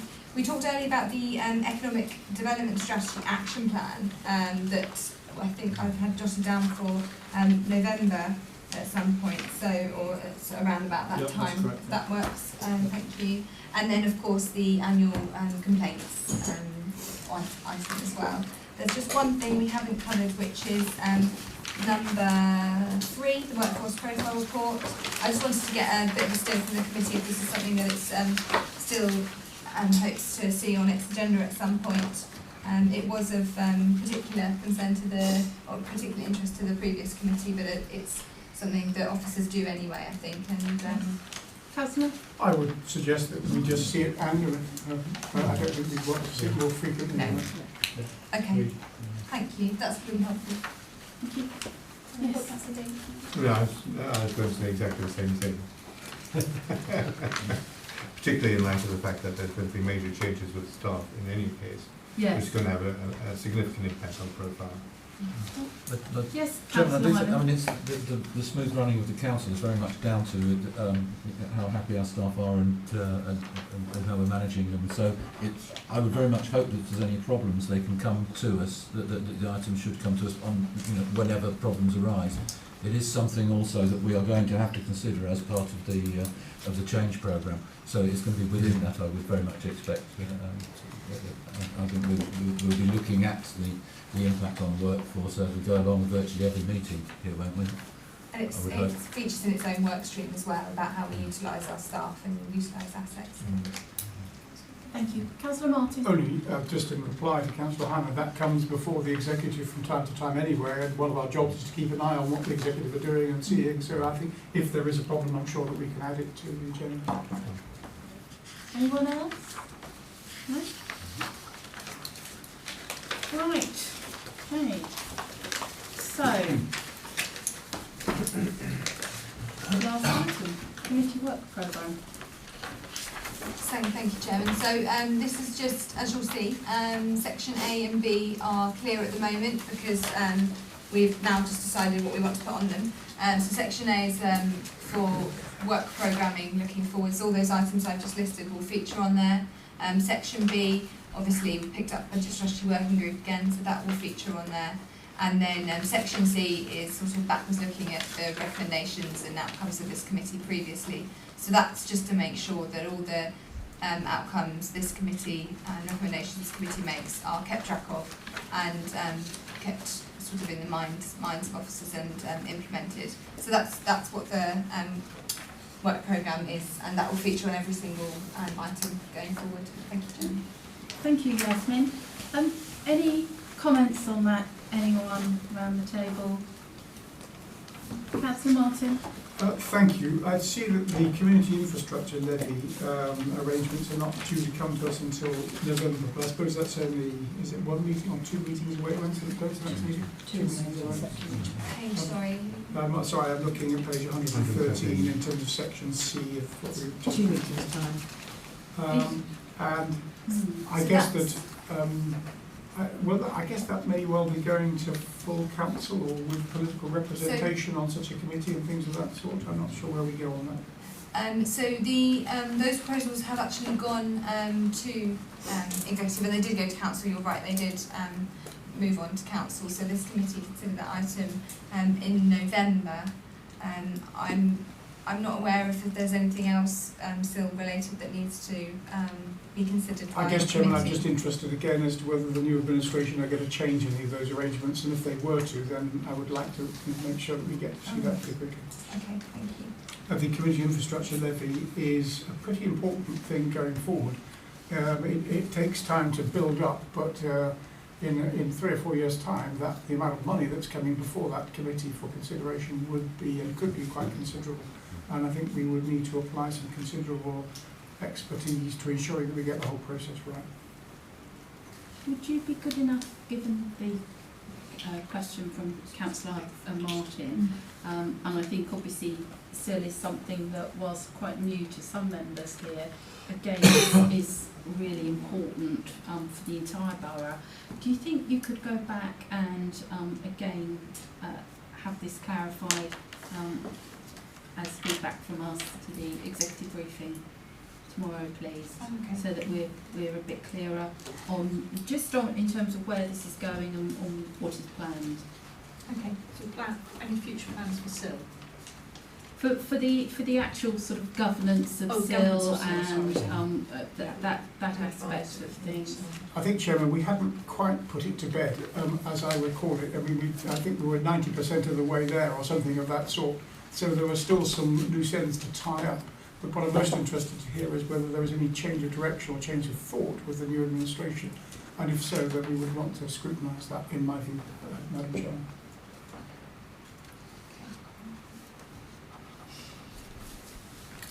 Any other comments that anyone else wishes to raise?